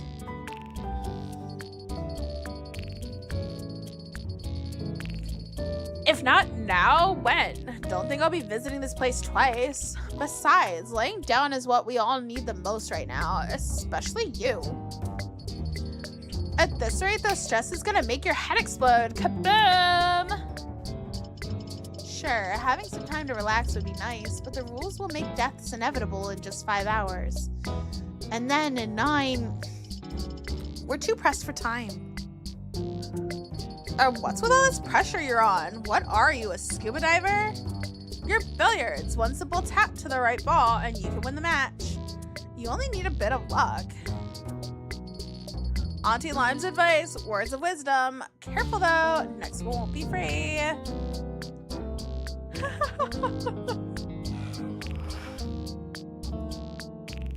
Ow. Her attitude was questionable, but she had managed to cheer him up a bit at least.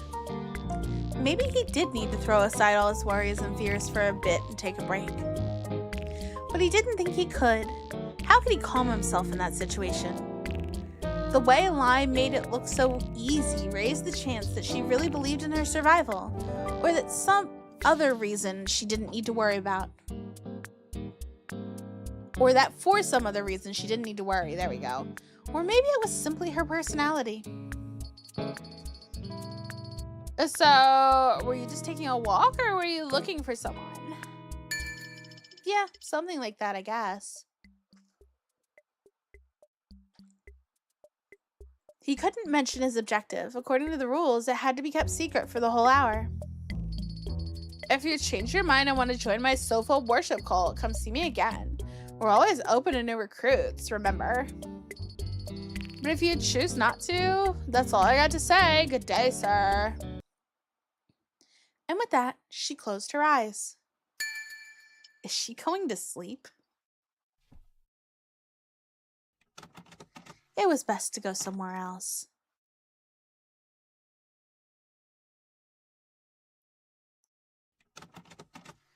It was now 1:32. Still some time left for the second council. The objective had been taken care of, but he couldn't relax too much. He had to get ready. The first council had been too chaotic, and even though in the end it wasn't all bad, it had merely been a first step. Number 2's life was in danger, and even if it wasn't, that person could act feeling threatened. Or it could be him. He had to overcome that obstacle, the lack of knowledge on his number, as soon as possible. Thanks to his data, he already ruled out many possibilities. But the ones remaining might not go down so easily. It would all depend on the data he got in the next hours, and he didn't want to rely so much on luck. Oh my god, it's the music, it really is.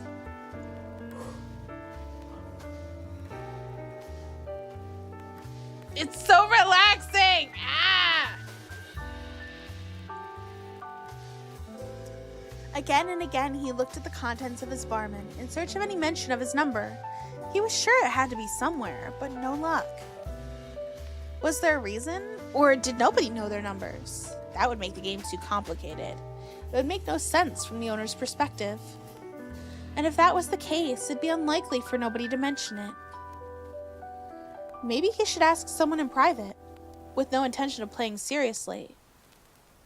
It wasn't a big risk, or was it? It was then that his barman, still in his hand, started to vibrate. Oh? Huh?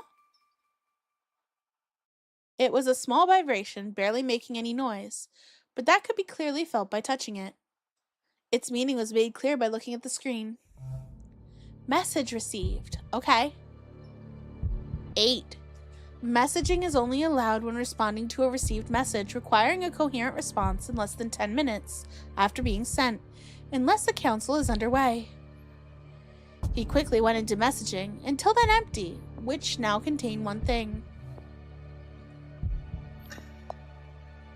Who are you? 8 had spoken.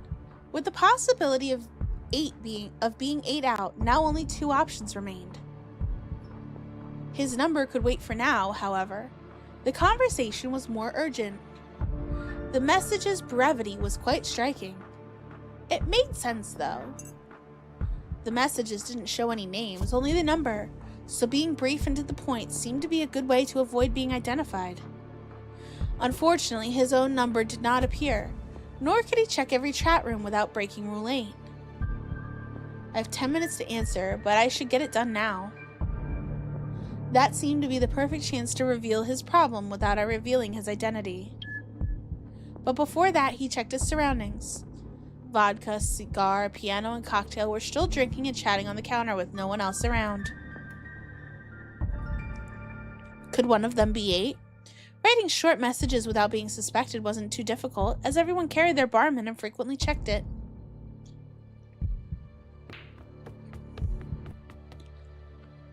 Just in case, he decided to go into the bathroom, where he could write without being seen. Once there, after some thinking, he finally wrote his answer.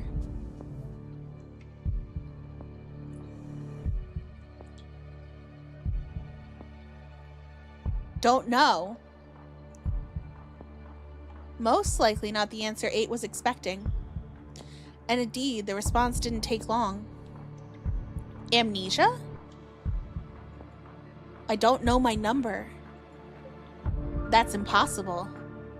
What's my number? He waited for several minutes, but no response was coming. That exchange seemed to have left Rule 8 speechless. It can't be. It was truly strange. Clearly 8 knew their own number, otherwise no message would be sent, and the rest should know too. Why wasn't it in his barman? If it was simply badly designed and it was was hard to find, 8 wouldn't have been so shocked. Shocked to the point of thinking it was more likely he didn't know his own name, amnesia, than that he didn't know his number. There was something else he noticed. While being concise made sense, asking his name so bluntly expecting an answer was quite pointless. The rule only forced them to give a coherent answer, not to answer questions, and especially with no obligation to tell the truth. Maybe 8 just wanted a reaction, make them talk, but it didn't seem to be the best strategy.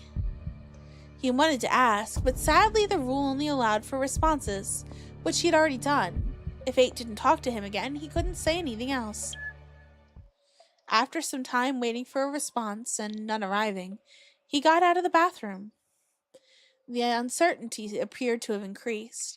However, thanks to the conversation, he could be pretty sure his number was either 2 or 6.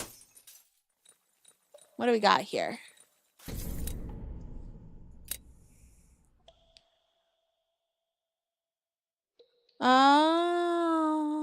That's not quite what I wanted. I wanted to look at the rules again.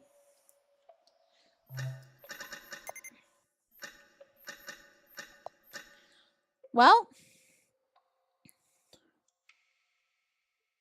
he's either number 2, you must remain inside the Golden Jack,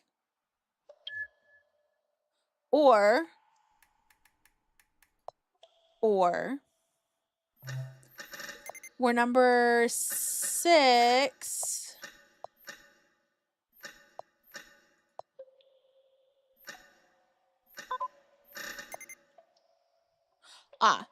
In an accusal, the person with the accused number will have to abstain from voting.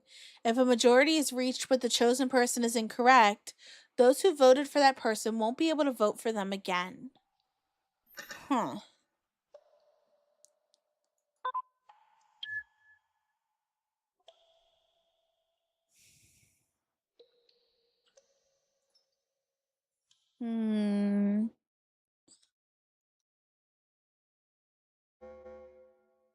Too much time had been lost with that conversation. It was already 1:40.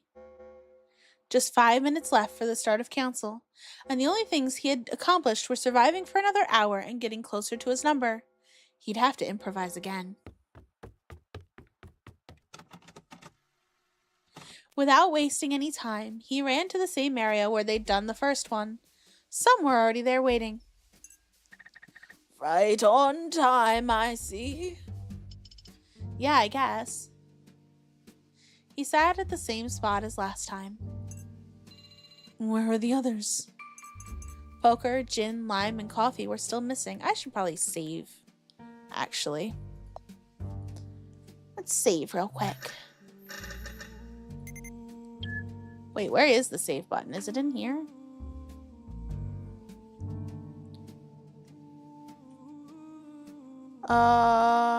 Oh, there's a save button. Durr.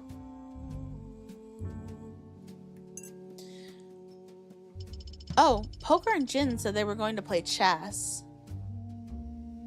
Really? Yep, can confirm it. That's what they told me, at least. And I saw Lime lying on a sofa. Oh, yes, me too. I hope she didn't fall asleep. That would be the worst. Should I go look for them? No need, you already did enough for us back at the counter. Let's hope they're reasonable enough to remember. All barmen's have an alarm, their problem. If the girl fell asleep, I wouldn't put much faith on that waking her up. I know from experience few things can wake me. Get the idea, old fart.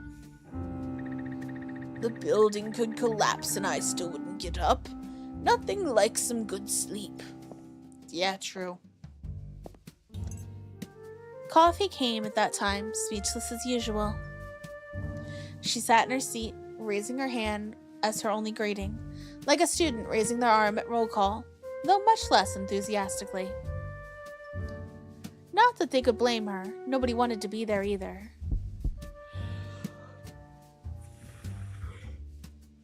Only 2 minutes left. Maybe we actually should go look for them. He tried not to worry too much, but as the moment approached, it was hard not to. Losing someone for breaking a rule as basic as attending the council would be horrible. Lime in the house! But finally, Lime arrived alongside Jin. Just in time. Weren't you a poker? I was, yeah. Right, but not anymore. We played a couple times, but finished a while ago. Wasn't gonna be doing that for a whole hour, please. A good thing Genevieve came to my rescue, like a prince waking up the sleeping beauty. Then you really fell asleep on the sofa? That's a secret! Yeah, right. Got lucky I happened to pass by. Fine. Both sat on their spots. Only Poker remained, with only a minute left. Luckily, he appeared a few seconds later in a hurry, sitting quickly. Sorry, I got distracted. What the hell were you doing? Investigating, You almost missed the train. Did you find something at least? I wish. Okay. 1:45. All the barmen turned on, showing the council warning. The time had arrived again. It felt quick, like they had just finished the first one. The situation wasn't desperate yet, but time advanced without mercy. Their pact wasn't enough, and it would break down if a solution wasn't found. It didn't seem possible at that point, so he had to focus on making sure everyone was kept calm. With that goal in mind, the council started. I think I'll be able to get through like a whole hour for each of these streams. I think that feels a bit fair. Okay, save spot. Good, good. Here we are again. Where do we start? I'm guessing rule 3. Yeah, best to have it done first. Whose turn is it? Me. Not happy about it, but that's what was decided. Don't worry, I have no intention of running away. Not when it's for everyone's sake. Don't worry, just say a number and you'll be fine. Cigar sighed, took a breath, and after a few seconds... My number is 7. Silence took control until Bill hurried to put an end to that tension. Okay, we're safe. I never imagined a number could be such a big deal. Actually, I wonder what real quick before we really get into the thick of it. What notes has he taken? I've never written a diary before, but I guess I might as well use this if I have it. Maybe it helps. We've been here for about an hour in this bar. The first council went okay, more or less. No, I can't really say it went perfectly okay, but it could have been much worse. I had to put this risk on myself, but thanks to that, now it seems like we've all got a deal. Not everything is lost yet. There's hope. Still don't know how we'll survive this, but I'll keep thinking. This is the order we've decided to follow for Rule 3 in each council.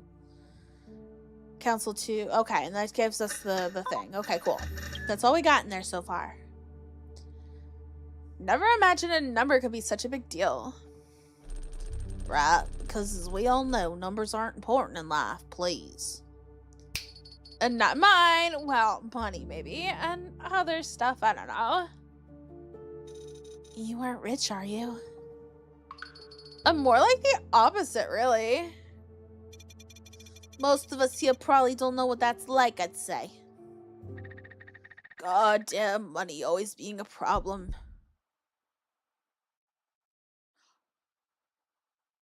There's an accusal against Rule 7. That message suddenly appeared in their barman, along with an alarm. Who was responsible? They'd been too distracted talking to know. Everyone here had their barman on hand. It could have been anyone. One of them had broken that peace, their pact. Most wanted to scream, especially Bill, but had to cover their mouths. The rules forbid speech during an accusation. Now he had to trust the rest would keep the pact and that they wouldn't vote Cigar. Unfortunately, that betrayal could cause a domino effect. Cigar had her gaze fixed on her barman, as if entranced. She was clearly in shock. According to Rule 6, the number being accused had to abstain from voting. Thanks to his data, however, he was certain his number wasn't 7. Had Cigar given one of the numbers he was unsure of, he would have had to abstain as precaution. I have to write a name. Anyone but Cigar or me. Thankfully, knowing it wasn't his number meant he didn't need to abstain as a precaution. With a pulsating heart and sweaty hands, he went for Jin, the shortest name, until a sudden thought stopped him. There was a chance the others would think the same and choose Jin. If she got the most votes and it happened to be correct, it would be a catastrophic mistake. He had to be extremely careful. Human lives were on the line. In the end, he chose poker. His fears about Jin ended up being unnecessary because as soon as he wrote the first 2 letters, the remaining ones were auto-completed. Either way, his choice had already been made.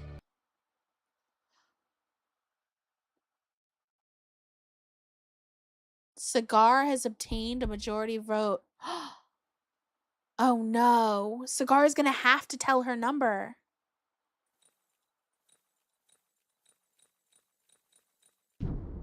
I thought we agreed not to do this shit.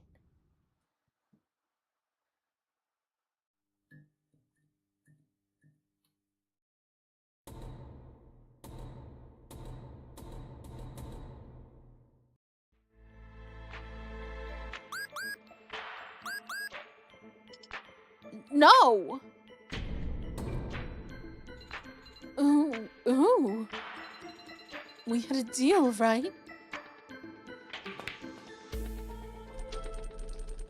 Talk about it in a moment, but first, for your safety.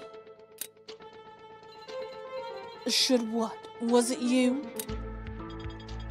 Please calm down. Darce is right. Sadly, you'll need to give out your rule. I know, but... Sorry, it's my fault. You? I mean, I didn't do it, but it was me who proposed the pact, and now... Fine, don't blame yourself. We were all too innocent.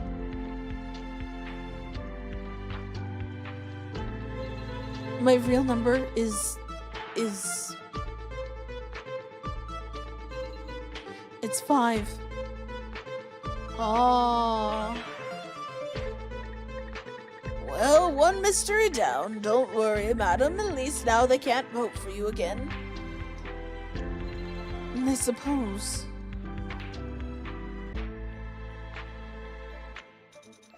And it's not a dangerous rule. Nobody wins anything by going after it.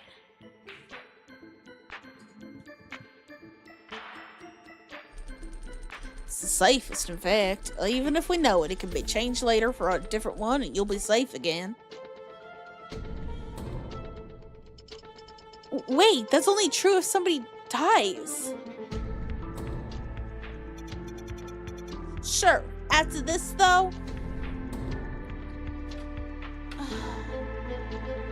You have to calm down. No, we can't let this defeat us. Some of us went too far, maybe led by curiosity or fear. Still, we need to remain united. And I was never really sure if we were united to begin with.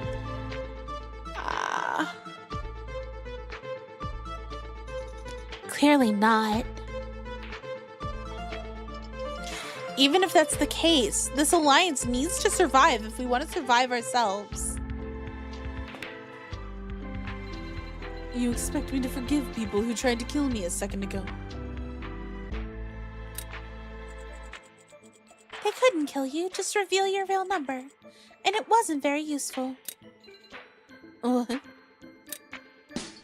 Alright, let's carry calm and keep on. I don't condone what happened at all. But even though it's a hard pill to swallow, it would be hard to find out who did it. We should let it go just this once. This time, what's the plan if it happens again? There should be some consequences, otherwise this pact lacks any meaning. That might be true, but if we don't know who broke their word, there can't be any consequences. Correct, and that's the critical problem. The reason this betrayal happened.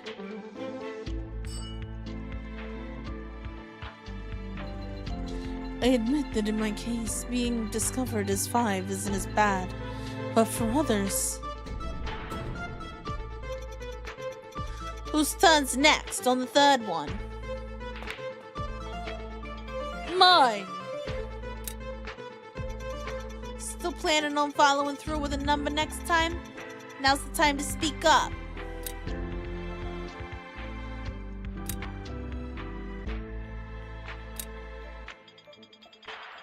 It's disappointing to see how some were capable of doing this behind our backs.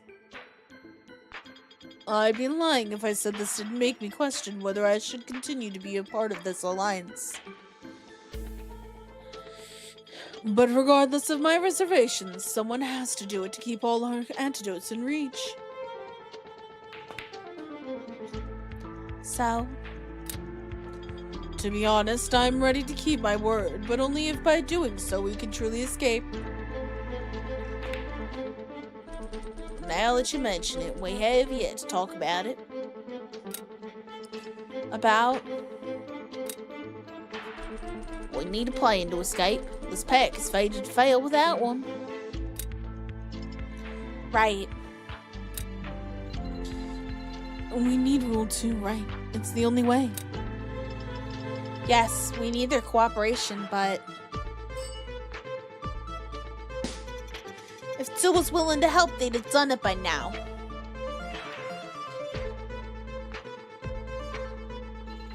We'll have to find out who it is with the data we have.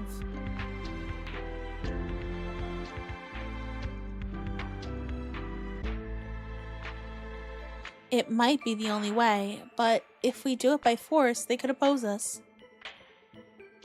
And it might be me. Does anyone have any data on 2? Wait, I think it'd be better if we do it privately. Why? So that 2 can feel safer. We need their help. Yes, that might be for the best.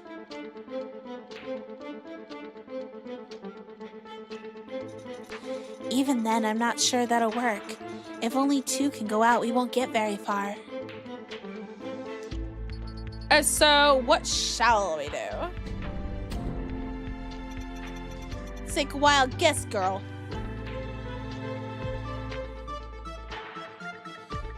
Off them, you mean? No wonder they're hiding.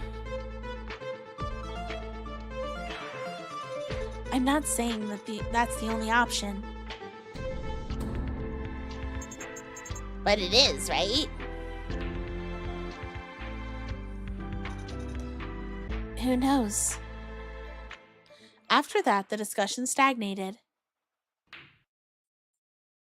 Everything hanged by a thread. The relative peace couldn't last much longer, and they all knew that. If there was no other choice, Bill would have to find whoever possessed Rule 2 and convince them to help. Or, if it was him after all, get to work. If anyone has any information on number 2, please tell me privately. Nobody said anything about his petition, but everyone agreed on ending the council prematurely. And after the council, his fears were confirmed when nobody approached him with information. If someone had some data, they weren't willing to share it with him. Oh dear. That's the whole chapter. Okay. I wonder if going the other way would have given me something else. Introduction interviews unlocked in the profiles menu. Okay.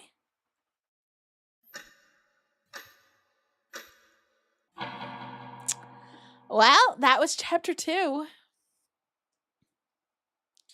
That was such a short council. I guess that means we're going to have a shorter stream this time. I don't want to be going over and having it become, that we're going forever. I'd like to keep it kind of concise like this. So this will come back next Thursday. For those of you who are still hanging out, we are going to be watching some Genosha later in the Discord. Yay, Genosha. You think something a bit important happens after this one? Well, we'll find out next time, which should be Thursday, as everything, all things considered. Thursday, we should have more. I know that this week was a little bit wonky with everything.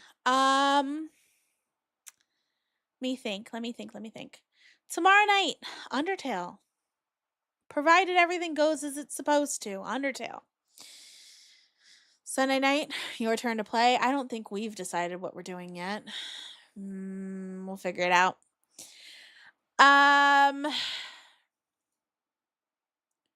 Oofies. Do you guys... I'll leave it up to you guys, but do you want me to, record an episode of this for when I'm gone? I could probably get a recording in between the 25th and before we leave. We'll see. I'm gonna find some raids for us to go on. This is such a good game. It's tense. It's a lot of reading, yes. And I can understand why it feels like there might not be a place for you to necessarily chat during it, but I think it's really good. I'm glad that we're doing this one.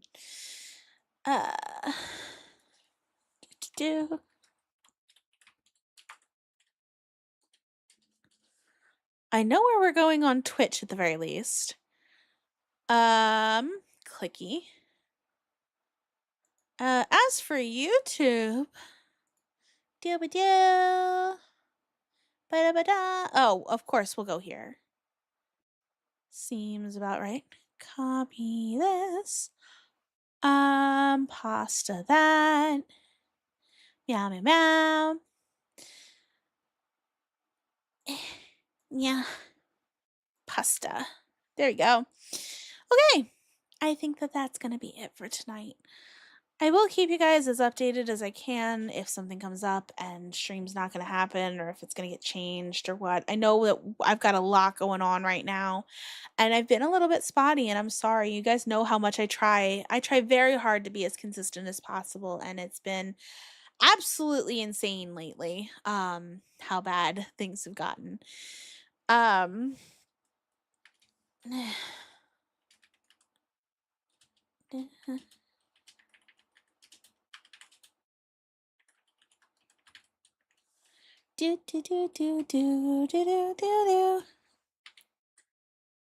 There we go. That's a raid tag for that one side. No.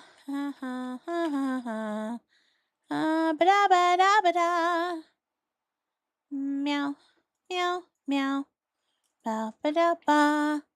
Meow, meow, meow, meow. There we go. That's gonna be it though. I hope that we all had a fantastic time, and I will see you all tomorrow night or later today in the Discord. But Until next time, bye!